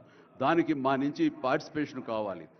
ఉదాహరణకి బట్టి గారు నిన్న అన్నారు, సో మన ముఖ్యమంత్రి గారు మీ అందరికీ కూడాను ఇక్కడ ఏమి కావాలి, అలాంటి ఇన్ఫ్రాస్ట్రక్చర్ సంబంధించిన స్కిల్స్ కానివ్వండి, అలాగే డైరెక్షన్ కానివ్వండి, వాట్ నాట్, ఎన్నో ఈ ఇండస్ట్రీలో ఎన్నో శాఖలు ఉన్నాయి. ఆ శాఖల్లో ఎంతోమంది ఎంతూజియాస్టిక్ కుర్రవాళ్ళు ఉన్నారు. వాళ్ళు చదువు ఒక మాదిరి చదివైనా సరే ఆ చదువు ఏం తెచ్చి పెడుతుంది అనుకుంటే కనుక ఈ రోజున గొప్ప గొప్ప డైరెక్టర్స్ ఉన్నారు. ఈ రోజున ఇంటర్నేషనల్ లెవెల్కి మన సినిమాని తీసుకొస్తున్న డైరెక్టర్ వాళ్ళందరూ డిగ్రీ కూడా చదవలేదు. సో చదువు ఇది ఇంపార్టెంట్ కాదు, మీకున్న ఇంట్రెస్ట్ ఇంపార్టెంట్. ఆ ఇచ్చేటువంటి గవర్నమెంట్ ఆఫ్ తెలంగాణ ఈ రోజున మనకి ఇస్తున్న ఈ అవకాశాలను సద్వినియోగం పరుచుకుని మీరందరూ కనుక రాగలిగి ముందుకు వచ్చి ఈ యొక్క ఇన్ఫ్రాస్ట్రక్చర్ సంబంధించి వీళ్ళు ఇచ్చిన ఫెసిలిటీస్ని వినియోగించుకుంటూ స్కిల్ డెవలప్మెంట్ ముందు చేసుకోగలిగితే కనుక మీరు ఎక్కడికి వెళ్ళినా సరే వాళ్ళు ఎంతోమంది వెబ్ సిరీస్ తీస్తున్నారు, అలాగే టీవీ సీరియల్స్ తీస్తున్నారు, సినిమాలు తీస్తున్నారు, పెద్ద సినిమాలు తీస్తున్నారు, చిన్నవి తీస్తున్నారు. అలాగే ఈ రోజున కేవలం స్క్రీన్ మీదే కాకుండా మొబైల్కి సంబంధించినటువంటి సినిమాలు కూడా చాలామంది తీయటానికి సమాయత్తం అవుతున్నారు. ఇది ఫ్లిప్ అని ఇంటర్నేషనల్గా వస్తుంది. ఇప్పుడే మహేంద్ర గారు నాతో మాట్లాడుతూ ఈ వర్టికల్ సంబంధించిన ఫిలిమ్స్ 3 minutes నిడివి, అయితే 10 minutes మ్యాక్సిమం 10 minutes నిడివి ఉన్నటువంటి సినిమాలు మనం చేయగలిగితే అది ప్రతి వాళ్ళ చేతుల్లో ఉండి అది వాళ్ళందరూ ఎంటర్టైన్ చేయగలుగుతుంది. దానివల్ల ఎంతో ఎకానమీ మనం డెవలప్ చేయొచ్చు, ఎంతోమందికి ఉద్యోగ అవకాశాలు ఇవ్వచ్చు. నేను దాన్ని ఇనిషియేట్ చేస్తానంటూ మహేంద్ర గారు చెప్తూ వచ్చారు. సో ఇవన్నీ కూడా ఇది సాదాసీదాటువంటి కాదు. సినిమా ఏదో ఆడుతుంది, 2 రోజులు డబ్బులు తెచ్చి పెడుతుంది, వాళ్ళు ఏదో మిగుల్చుకుంటారు కోట్లు అంటే తేలిగ్గా చూడదు. దీని వెనకాల చూస్తే కనుక లక్షలాది మంది యూత్ ఈ అవకాశం సద్వినియోగపరుచుకుని అభివృద్ధిలోకి రావచ్చు, పేరు ప్రఖ్యాతులు సంపాదించవచ్చు.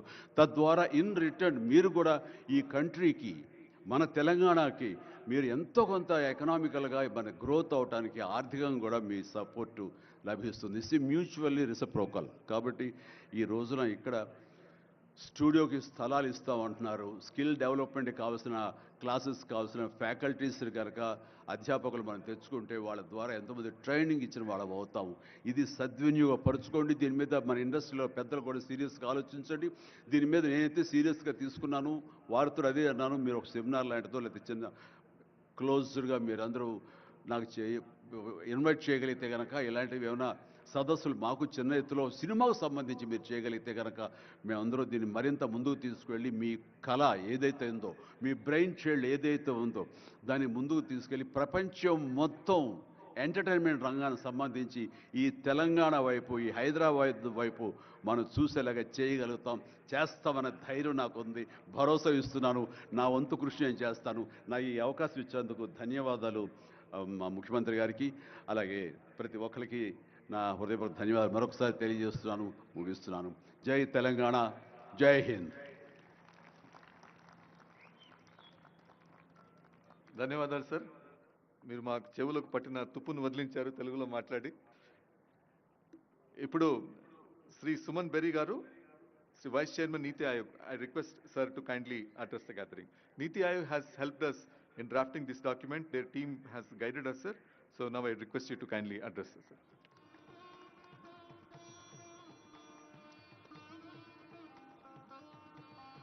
Thank you, Chief Secretary.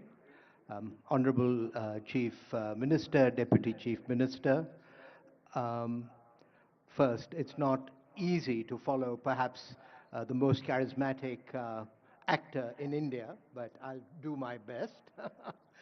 um, Sir, you are a member of my governing council, and the fact that you have requested me to be present here is a deep honor for me. It is also a reality that I had the privilege of calling on you and the Deputy Chief Minister soon after you took over, and I can see that you've been busy in the intervening time. So with your permission, I'll first look back in order to look forward. Look back to the year of 2006, which is just about a quarter of a century ago, which was a visit to Hyderabad when the Asian Development Bank had its annual meeting in the new conference center. And there was a somewhat optimistic sign then that pointed to something called high-tech city, and there was nothing there. And there is something there, and my God, is there something there. So, you know, for people of the city, for people of the state, to believe in dreams, I think is entirely legitimate.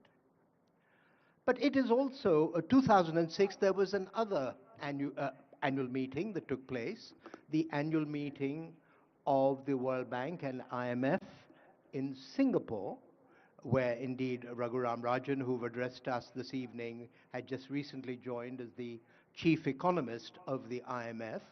But I'm mentioning that because in 2006, two World Bank friends of mine, I had just come to NCAR, came out with this publication that talked of a middle income trap.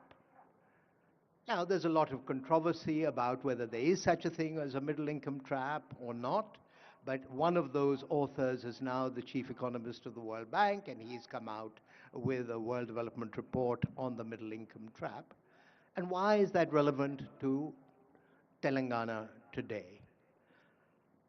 Just looking at Telangana's per capita income related to India's per capita income in dollar terms, and looking at the benchmarks that the World Bank puts out for lower middle income, upper middle income, and high income countries, Telangana is now an upper middle income country already. And so where India wishes to be in the next 5 or 7 years, upper middle income country status, you are already there. And the point there, Honorable Chief Minister and Deputy Chief Minister, is that the issues that my friends raised with respect to the middle income trap start to apply. The old model of development may not work when you are in this zone, and things like creativity, innovation, entrepreneurship, all of these become as important or more important than investment. And so I think the fact that you have set yourself these high standards to be global is entirely appropriate, but the journey ahead is likely to be quite different from the journey that has brought Telangana to where it is at the moment.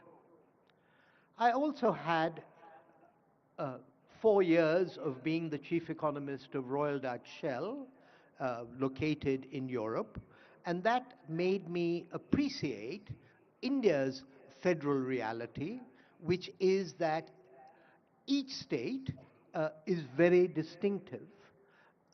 And as I think about what's distinctive about Telangana, I think it is its um, human resources, but in a somewhat unusual respect. I tend to think of the Telugus, and of course you share that with Andhra, as the Irish of India, people who are risk-loving, people who are entrepreneurial, and so I think that that is amongst, above all else, the resource that you have to work with and to liberate. I would also say, and I'm picking up on the point that Arvind Subramaniam made, is that a focus on productivity it has to be paramount, because you can only be competitive if you're productive. And therefore, to focus on ease of doing business that Dr. Subbarao mentioned, the deregulation or appropriate regulation, all of these things are going to be as important as bricks and mortar in the journey ahead. Let me finally make a point about your role and the role of political leadership. There is an academic by the name of Phelps at Columbia who talks about mass flourishing. And Honorable Prime Minister also very much believes that what will make India Viksit is self-confidence of the people and a belief that they can shape their own future. And so, Chief Minister, it is your role and the role of Sri Chiranjeevi to sell dreams to the young people of Telangana, to all of citizens of Telangana.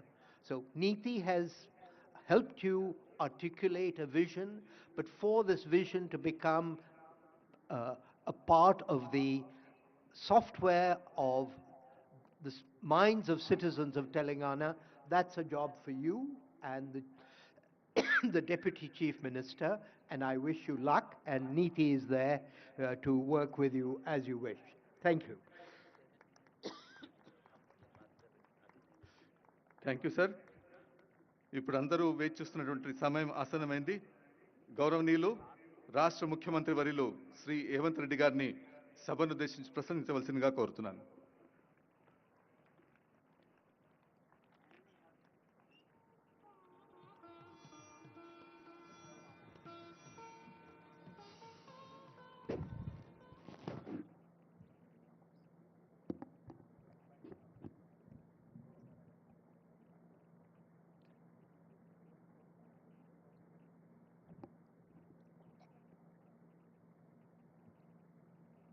Telangana Rising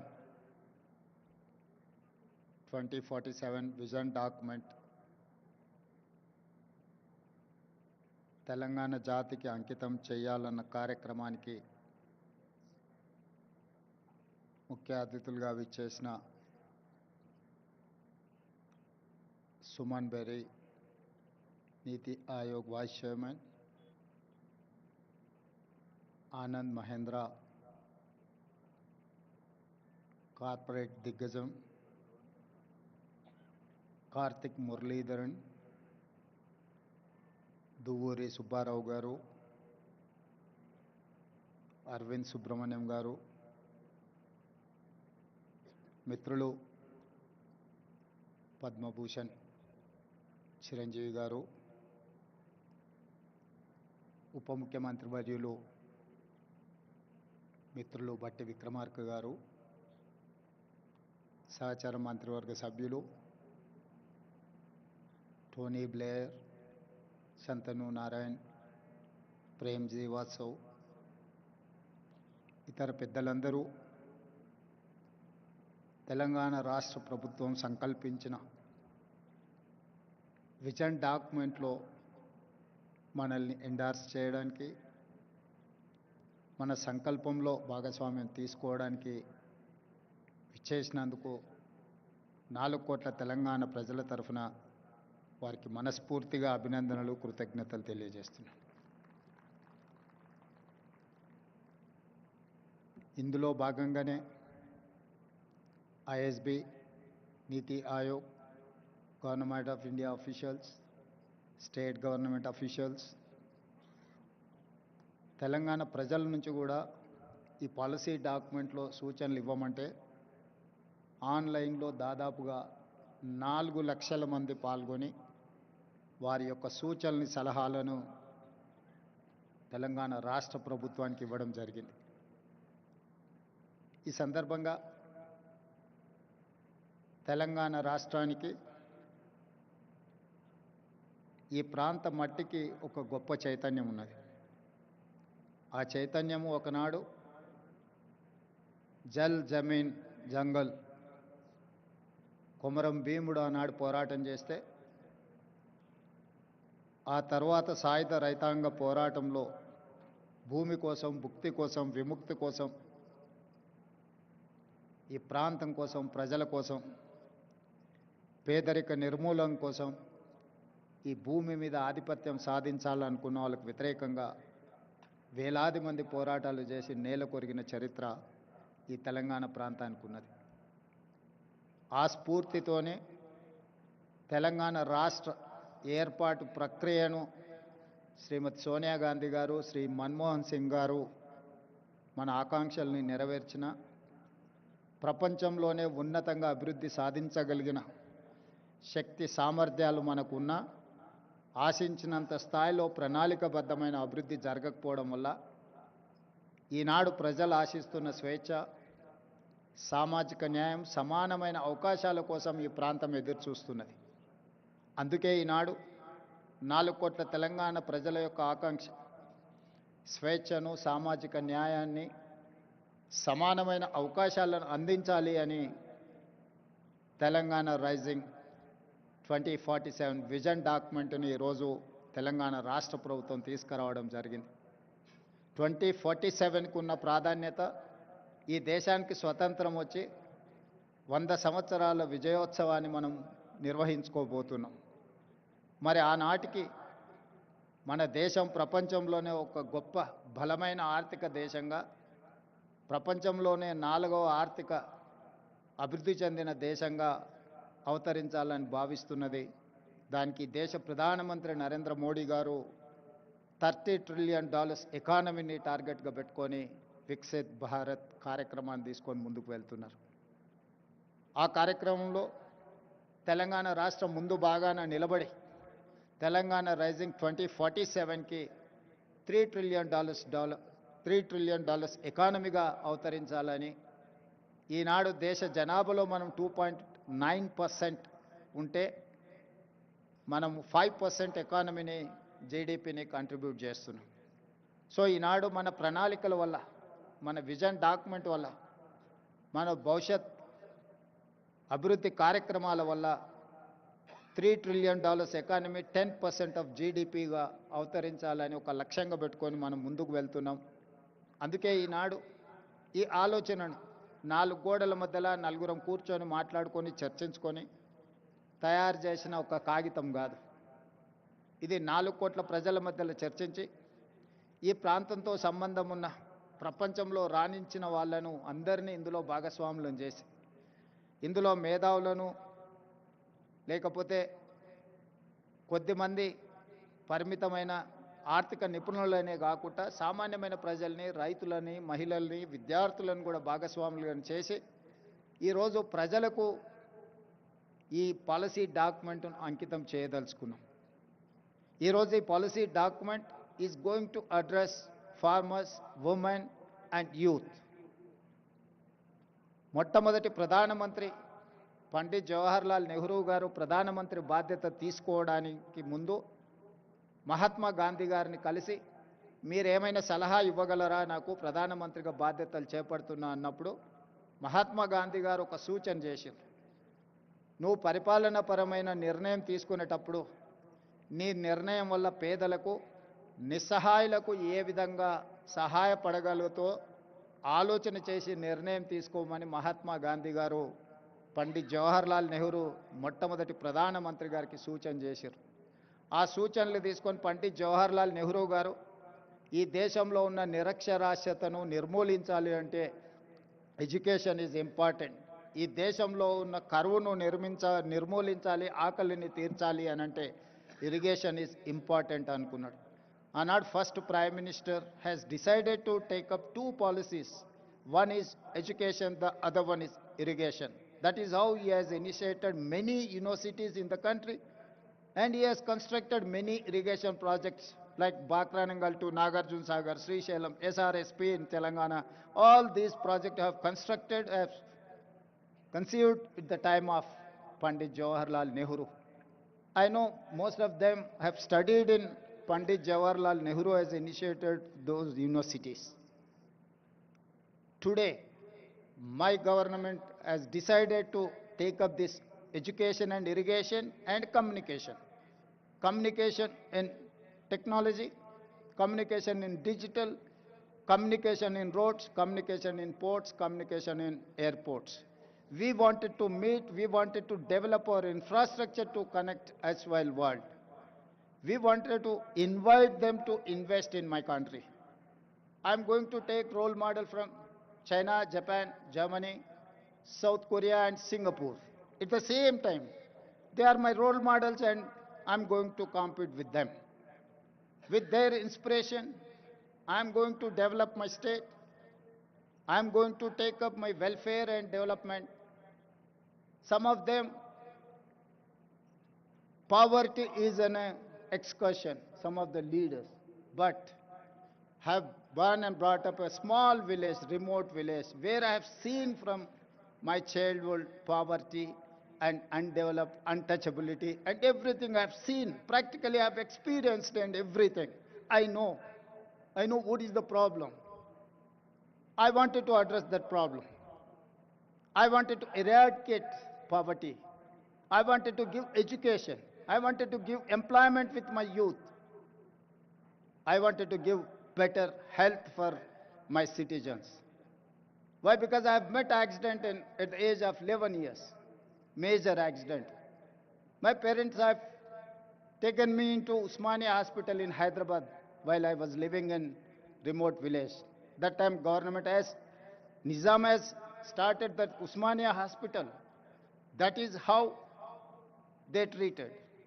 Today, people are facing a lot of problems. Well, we have got freedom. That time lifespan was 32 years. In 1947, Indian average lifespan was 32 years. Today we have reached 73 years. That is how Jawaharlal Nehru has given a vision to this country. Now we are going to touch 100 years to live our lifespan. For that, have to make policies, have to make sure, have to deliver to poorest of the poor, remote villages, Tandas, Gudam, or any other remote place in Telangana. Anand ji, मैं एक किसान का लड़का हूँ, किसान परिवार से आया मैं. मुझे गरीब, कुछ लोगों के लिए, कुछ नेता लोगों के लिए गरीबी एक एक्सकर्शन है. गरीबी देखना है तो हैदराबाद से मर्सिडीज बेंज में छोटे गांव में देखे गरीब लोग कैसे रहते हैं, उन लोग देखने के लिए कोशिश करते. मगर मेरे लिए गरीबी ऐसा नहीं है. जहां पर गरीब लोग रहते, जहां पर जाति विवक्षा है, लोगों को अनटचेबिलिटी है, मंदिर में जिसको नहीं आने देता है, उस ऐसे छोटे गांव से मैं आया. हर चीज मुझे पता है. गरीब कैसे सोचते, एजुकेटेड अनएम्प्लॉयड यूथ क्या चाहता है, सब कुछ मुझे पता है. क्योंकि I have studied in government school, I have not studied in corporate school, I have not studied in English medium, I have studied in government school, I have studied in Telugu medium. I know each and every problem in my remote villages, where Adivasis, where Dalits are living, where minorities are there. I have personal connectivity with these Dalits, Adivasis, and minorities. That is why I have planned for them. I have got this opportunity with young age. I don't have any political legacy. एक छोटा किसान परिवार से, एक छोटे गांव से मैं इतना दूर आ गया। 2006 में मैं एक जिला परिषद मेंबर बना as a independent. Political, it's a smallest of the small post. After that, I've become MLC. After that, I've become an MLA. After that, I've become an MP. After that, I've become a party president.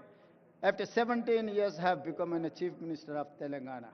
I have responsibility. I have accountability. I have my commitment. I have to do justice for poorest of the poor. This is what my commitment. This is what my document, my policy document. This is what my agreement with my people. So that is why I have asked everyone to support, to give their inputs in my policy document. Lots of people who are experts, they have contributed like anything. I wanted to thank everyone. Why? Because this is going to create a path for my state, my youth. I have seen caste differences, jati vivaksha. सरकार इतने साल से कोई भी सरकार आप देखो, SC hostel अलग है, एसटी हॉस्टल अलग है, ओबीसी हॉस्टल अलग है, माइनॉरिटी हॉस्टल अलग है. जहां पर आप जाति विवक्षा छोड़ना चाहते हैं, मगर वहीं पर सरकार पैसे से आप अलग अलग वर्टिकल्स बना रहे. इसीलिए मैं मुख्यमंत्री बनते ये कह दिया कि हमारा डिप्टी चीफ मिनिस्टर से, भाई ये हमारे समस्या को हल नहीं करने वाला है, इसीलिए वो पूरा छोड़ दो. We have to create a place where SC, ST, BC, minority, all other upper caste people can study in one place. That is how we have conceived Young India integrated residential schools. I have given 100 schools. I'm spending each school 200 crores to develop that infrastructure with 25 acres campus. You know better than me how education is important. Now you are running a university. तो हम लोग ये सोचकर 25 एकड़ 200 करोड़ रुपए 20,000 crores I'm spending for build infrastructure to inclusiveness. SC, ST, BC, minority, all other upper caste people are going to study in one place. कि ये जाति विवक्षा हम दूर करना है तो सब लोग मिलजुल के एक जगह में पढ़े तो ये समस्या हल्का हो जाएंगे.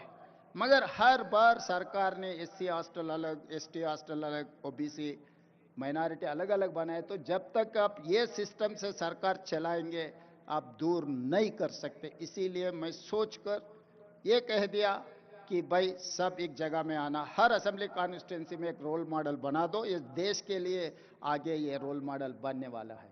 लोग बोलेंगे कि भाई वेलफेयर में आप स्पेंड मत करो.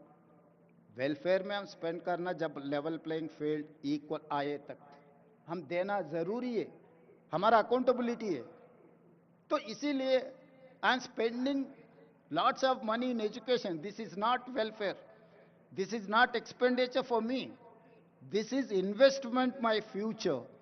आई am going to invest on my future. They are going to build like anything. They are going to make my Telangana #1 in India. My people are going to compete with South Korea, Japan or Germany. And second thing, after education he has initiated Jawaharlal Nehru ji, Sonia Gandhi ji, she has given Right to Education Act. Today education is there, but I can say authentically from this dais, there is no quality in our education. There is no skill in our education system. That is why I have initiated Young India Integrated School. That is why I have initiated Young India Skills University headed by Anand Mahendra. Anand Mahendra is my Skills University chairperson. Proudly I can say Anand Mahendra is heading Telangana Young India Integrated, Young India Skills University. And also I have initiated Young India Sports University. We have 140 crore population. Unfortunately, or I'm sorry to say, we have not getting single gold medal in Olympics. So that is why I've initiated Young India Sports University to get gold medals in Olympics. So all these plans for my poorest of the poor who are, they have confidence, they have given opportunity to work as a Chief Minister of Telangana at the young age. So that is why my plans for my poorest of the poor people. जिसने नेहरू जी को, जो महात्मा गांधी जी ने ये कहा, जब आप कुछ policy बनाने वाले गरीब और जो जिनको समाज में कुछ नहीं मिल रहा है उन लोगों के भला के लिए जो पॉलिसी बनाना है, आप याद करो, डिसीजन लो. आज मैं वही हमारा पॉलिसी डॉक्यूमेंट में मैं इतना ही सोचा, अगर ये पॉलिसी डॉक्यूमेंट आगे ये जाति विवक्षा दूर करने के लिए, गरीबी हटाने के लिए, इन लोगों को एजुकेशन, हेल्थ एंड एम्प्लॉयमेंट देने के लिए ये पॉलिसी आगे काम पे आ जाएंगे. आप लोग इतना दूर से आकर हमें मदद दिए, आगे हमारा तेलंगाना राइजिंग में आप लोग साथ देना है. साथ देने के लिए इतने दूर से आए, मैं धन्यवाद कहना चाहता हूँ सही दिल से. धन्यवाद.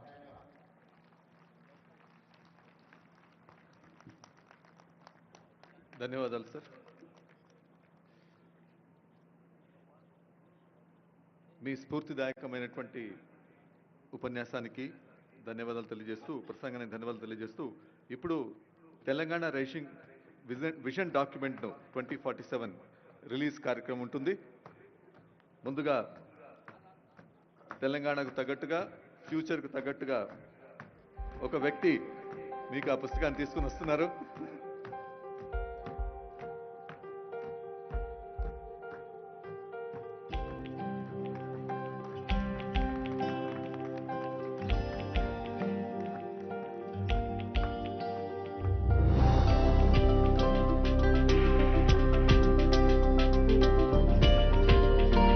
నడకలో ఒక లెక్క ఉంది, ఆ నడతలో ఒక లెక్క ఉంది.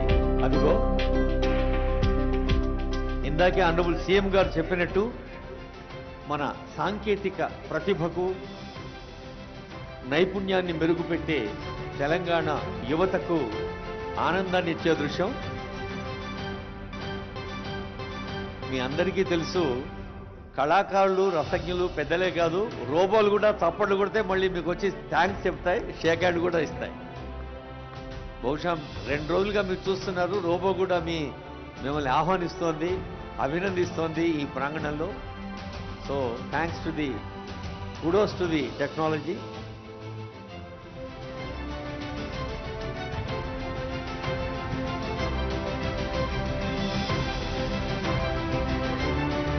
Telangana Rising 2047.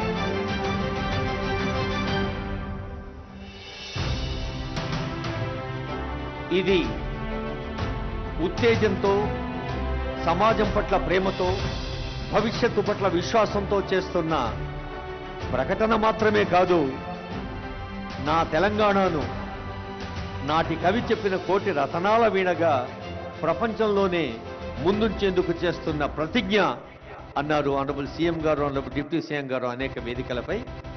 మరి మీ అందరి ఆశీస్సులు కరతాళ ధ్వనుల రూపంలో తెలంగాణకు అందించాలని కోరుతోంది వేదిక సవినయంగా, సప్రేమగా.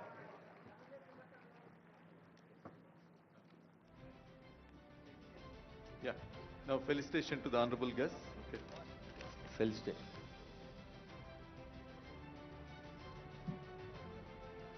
ఆత్మీయంగా, గౌరవంగా వేంచేసిన అతిథులకు మనందరి పక్షాన ప్రభుత్వం అందజేస్తున్న సన్మానం. ముందుగా గౌరవనీయ ముఖ్యమంత్రి గారిని శ్రీ ఆనంద్ మహీంద్ర గారికి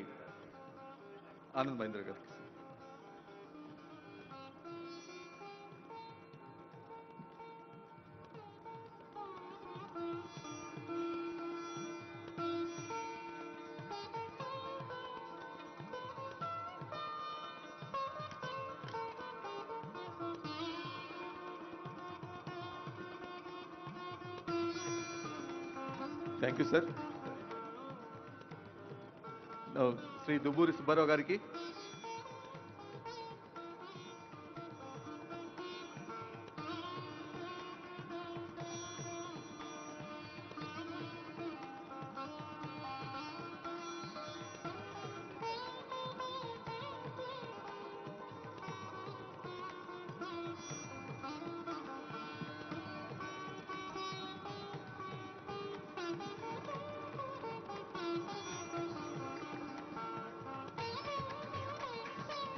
ప్రొఫెసర్ కార్తీక్ మురళీధరన్ గారికి,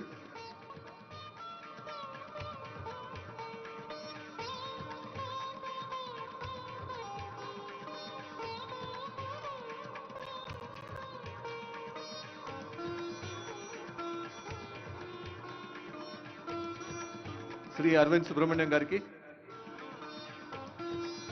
సవ్యసాచి ఘోష్ ఐఏఎస్ గారి వందన సమర్పణ అవుతూనే వాయు తరగలపై వాహన విన్యాసం ఉంటుంది, డ్రోన్ షో.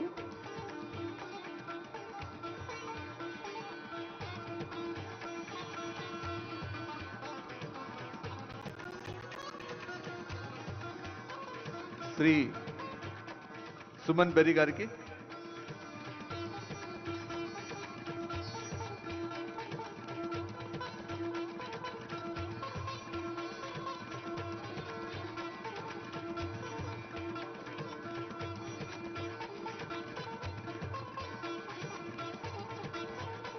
శ్రీ చిరంజీవి గారికి,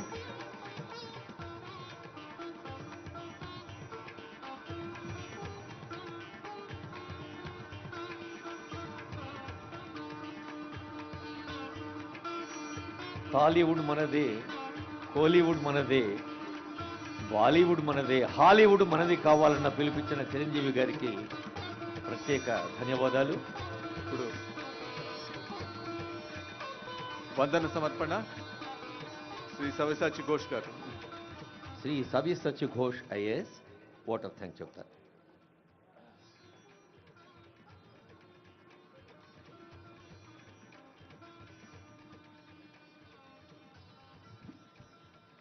Good evening, ladies and gentlemen.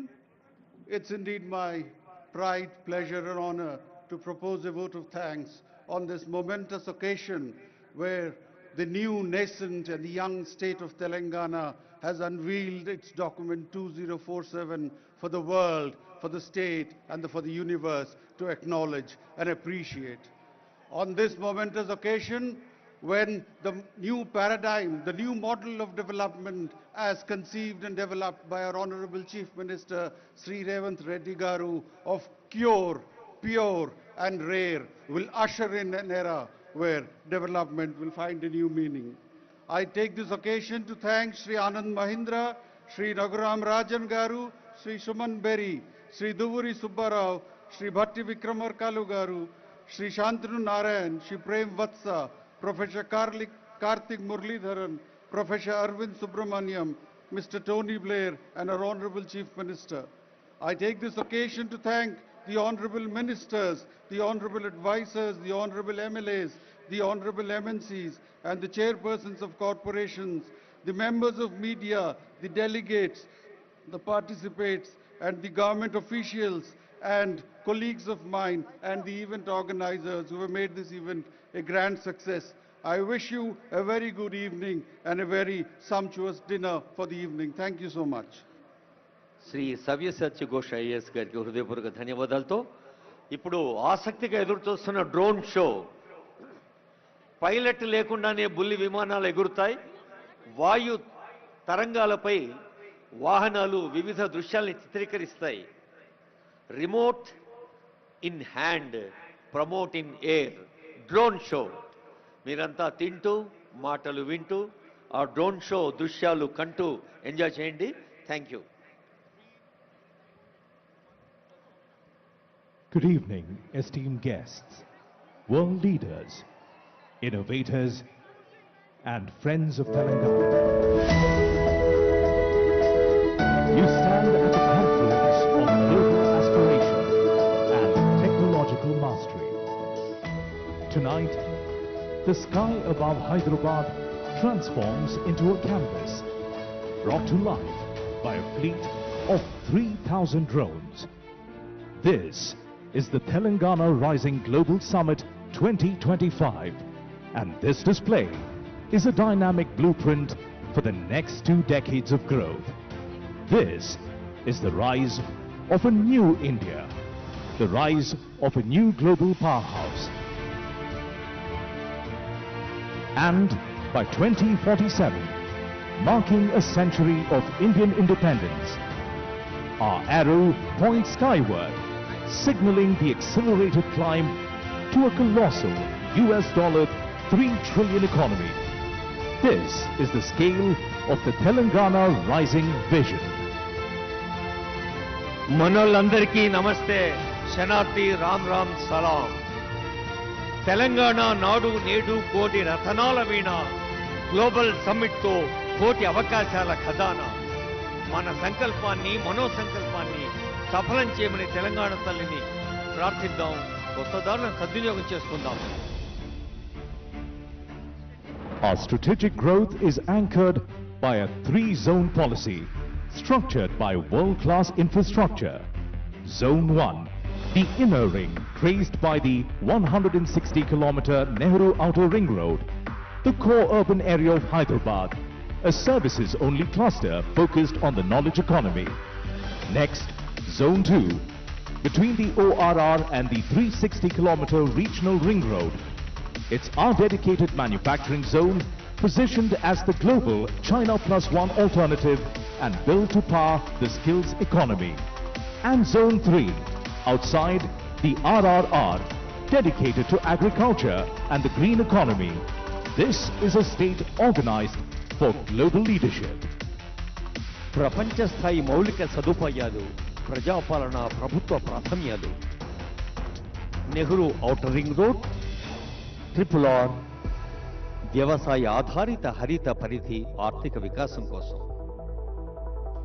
Introducing Game Changer 1, the Bharat Future City, India's most advanced city designed to compete directly with global hubs like New York, London, Dubai, Singapore and Tokyo.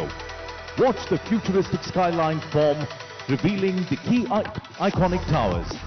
See one iconic tower shoot past 200 floors, breaking symmetry and scale. This is the new skyline of Indian innovation. భారత భవిష్యత్ నగరం దేశంలోనే అత్యంత సౌకర్యవంతం, ప్రపంచాన్ని ఆకర్షించే మంత్రం తెలంగాణకు సౌభాగ్యవంతం.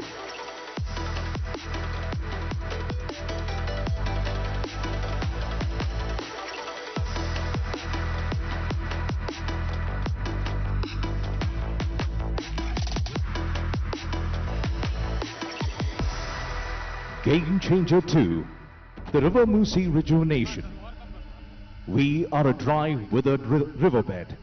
Watch us transform as water returns, life blooms, and the lights along the riverfront come alive. The entire environment transforms into a vibrant 24/7 living arena, pioneering the night economy. From a neglected stretch of land to a world-class riverfront that powers life, recreation, and community living. తలాబ్కే నీళ్లుంటే దప్పెందుకైతది, ఉన్న నీళ్లు వాడుకుంటే తప్పెందుకైతది. సాగునీరు, తాగునీరు అందరికీ తెలిసిందే.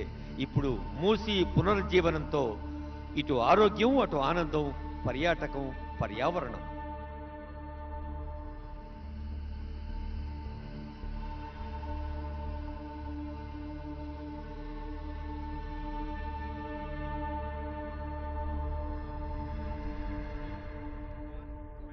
Game Changer 3, the metro rail expansion. To manage our unprecedented growth, we are exponentially expanding our urban backbone. From the existing metro network spanning 71 kilometers, we see the new corridors light up, revealing an expansion of over 160 kilometers. Game Changer 4, transforming connectivity. Bullet train corridors connecting Hyderabad to Bengaluru and Hyderabad to Chennai. And we are establishing a dry port with a 12-lane greenfield expressway connecting us seamlessly to the AP seaport. Simple, bold and futuristic trade routes for a globalized economy. వివిధ రకాల అనుసంధానం, వాయు మార్గం, జల మార్గం, road మార్గం. మార్గం ఏదైనా అందరినీ కలిపేది. వేగంగా, తేజంగా, ధీమంతమై, రేవంతమై సాగుతోంది communication.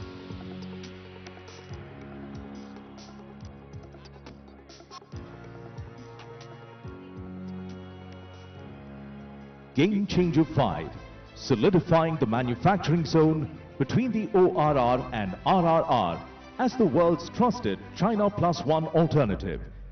Watch the assembly line of our focus verticals, pharma, data centers, defense, aerospace, electric vehicles, green energy, drones, solar cells, white goods, consumables, durables, textiles and FMCG. Every icon represents a massive investment opportunity.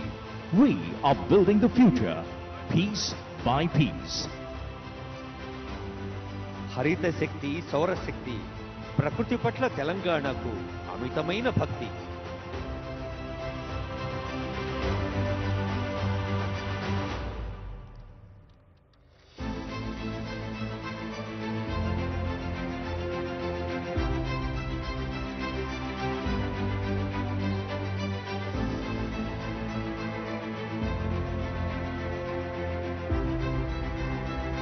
Even as we leap into tomorrow, we carry our roots with us. Our progress is built on the strongest foundation, women empowerment. We are committed to skilling and entrepreneurship for 10 million women. See the icons of economic independence. Self-help groups will own EV buses, petrol pumps and premium malls. We provide free bus travel, free rations for 31 million people and rural green housing. This is the vision of collective strength, Telangana's women as the true foundation of our state. మహిళల్లోని శక్తి సామర్థ్యాలకు పదును పెట్టి ప్రోత్సహించి భుజం తట్టి ముందుకు నడిపించి తల్లుల ఆశీస్సులతో చెల్లెల అనురాగంతో బస్సుల యజమానులయ్యారు, petrol బంకుల యజమానురాళ్ళయ్యారు. We honor the backbone of our state, the farmer. Our commitment includes a comprehensive farmer loan waiver, Raitu Muna Mafi, annual agri-investment through the Raitu Bharosa, farm insurance Raitu Bima, a crop bonus of 500 rupees per quintal and free agri-power. The sky salutes the happiest farmer, the backbone of a food-secure nation. కాలం కదలికలో ప్రతి మలుపు కర్షక నీ కన్ను కదలినన్నాళ్ళే అన్నాడు కాళోజీ. రైతుకెప్పుడు పెద్దపీట వేస్తోంది ప్రజాపాలనా ప్రభుత్వం.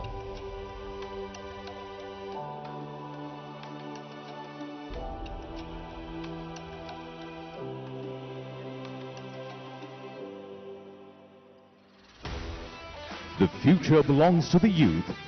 We are investing in tomorrow's leaders with the Young India Skills University, the Young India Sports University and Young India Integrated Residential Schools. We support their growth through free books, free uniforms and free meals. Most importantly, we are passionately supporting startups and nurturing a generation of innovators and entrepreneurs. The youth are the undeniable future of Telangana. అంకుర సంస్థలకు ఆలంబనం యువతే కదా మన తెలంగాణ బలం. తెలంగాణ యువత ఆశాకిరణాలు, నిత్యనూతన వికాస కారణాలు.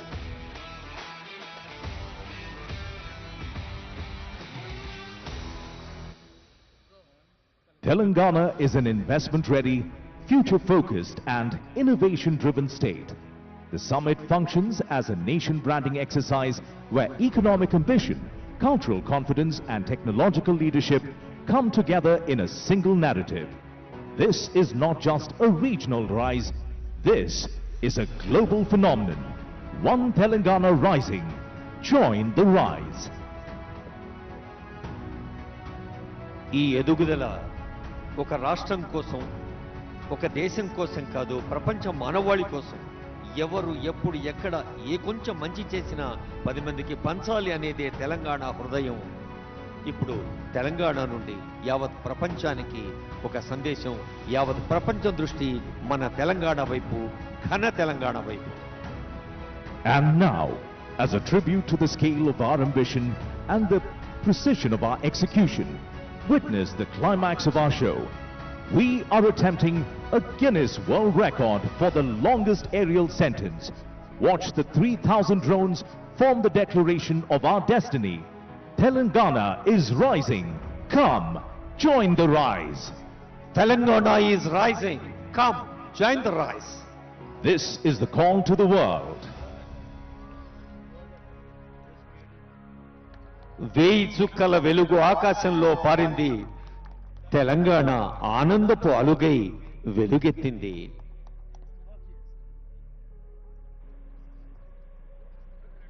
The light of this vision will not fade. The promise of this summit is clear. Telangana is a land of stability, opportunity, and unstoppable growth. We look forward to your partnership in making this vision a reality. Thank you, and may the spirit of Telangana rising illuminate the future. Your present shapes tomorrow. Together, we create what's next. One Telangana, one promise. Come, join the rise. ఈ వెలుగు కిరణాలు సహృదయ చైతన్య కారణాలు.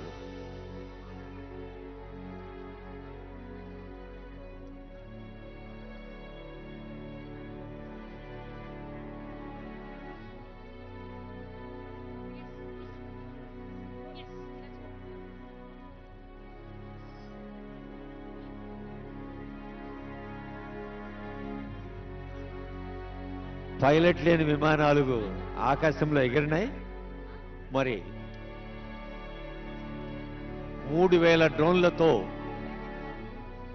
ఈ వెలుగు దృశ్యాలు గాలి అలలపై తేలియాడి మన మనోభూమికపై ముద్ర వేశాయి. Guinness book of world records అడ్జుటెక్ స్వప్నిల్ గారిని వేదికపైకి ఆహ్వానిస్తూ ఉన్నాం. ఇది తెలంగాణ ప్రజా పాలన ప్రజా విజయోత్సవాలు Bharat future city global summit సందర్భంగా అందరికీ తెలంగాణ ప్రభుత్వం చేపడుతున్న అనేక కార్యక్రమాల్లో సూచనప్రాయంగా తెలియచేసిన ఒక అద్భుతమైన ఆనందదాయకమైన దృశ్యం.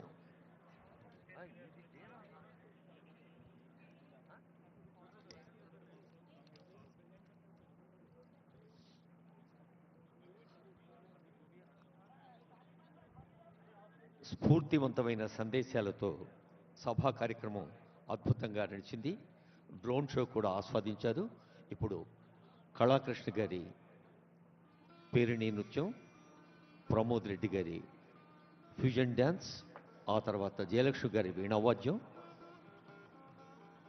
ఇంకా జయవంత్ నాయుడు గారి ఫ్యూజన్ మ్యూజిక్, ఇలాంటి సాంస్కృతిక కార్యక్రమాలు కూడా మిమ్మల్ని అలరిస్తాయి.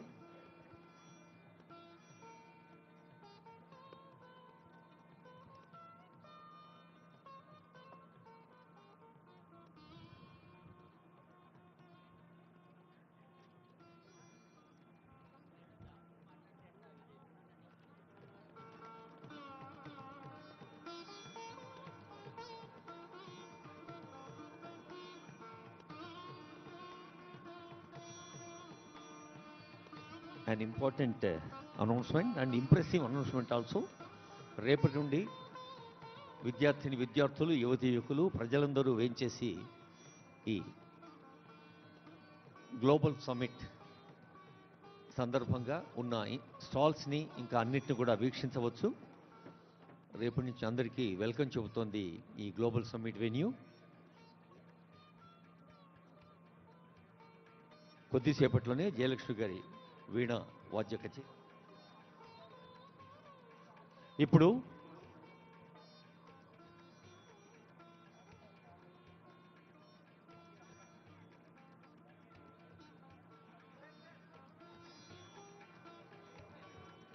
మీ అందరి కరతాళ ధ్వనుల మధ్య ఐ రిక్వెస్ట్ ఆనరబుల్ సీఎం గారు, ఆనరబుల్ డిప్యూటీ సీఎం గారు on to the dais.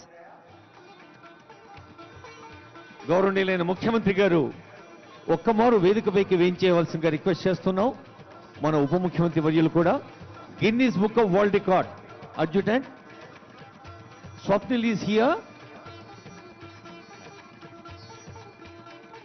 The largest aerial sentence formed by multi-dotors zones was achieved by Government of Telangana in Hyderabad on 9th December 2025. 2025 December 9వ తేదీకి మరొక ప్రత్యేకత కూడా ఒనుగురింది. ఈరోజు తెలంగాణ ప్రభుత్వం నిర్వహించిన ఈ పండుగలో ఒక ప్రత్యేకమైన అంశంగా Guinness book of world records వారు మన తెలంగాణ ప్రభుత్వ అధినేత ఆనరబుల్ సీఎం గారికి అందజేస్తున్న వరల్డ్ రికార్డ్ ప్రమాణ పత్రము.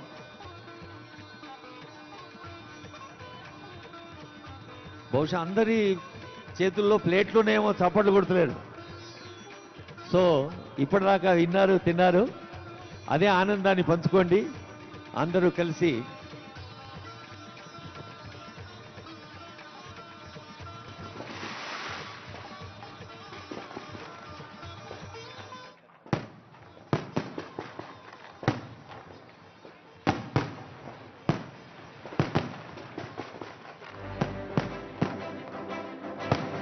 గౌరవనీయులైన ముఖ్యమంత్రి గారి పక్షాన, ఉప ముఖ్యమంత్రి పక్షాన, మంత్రివర్యుల పక్షాన, ఎందరో పెద్దలు అందరి పక్షాన మీకు హృదయపూర్వక శుభాకాంక్షలు.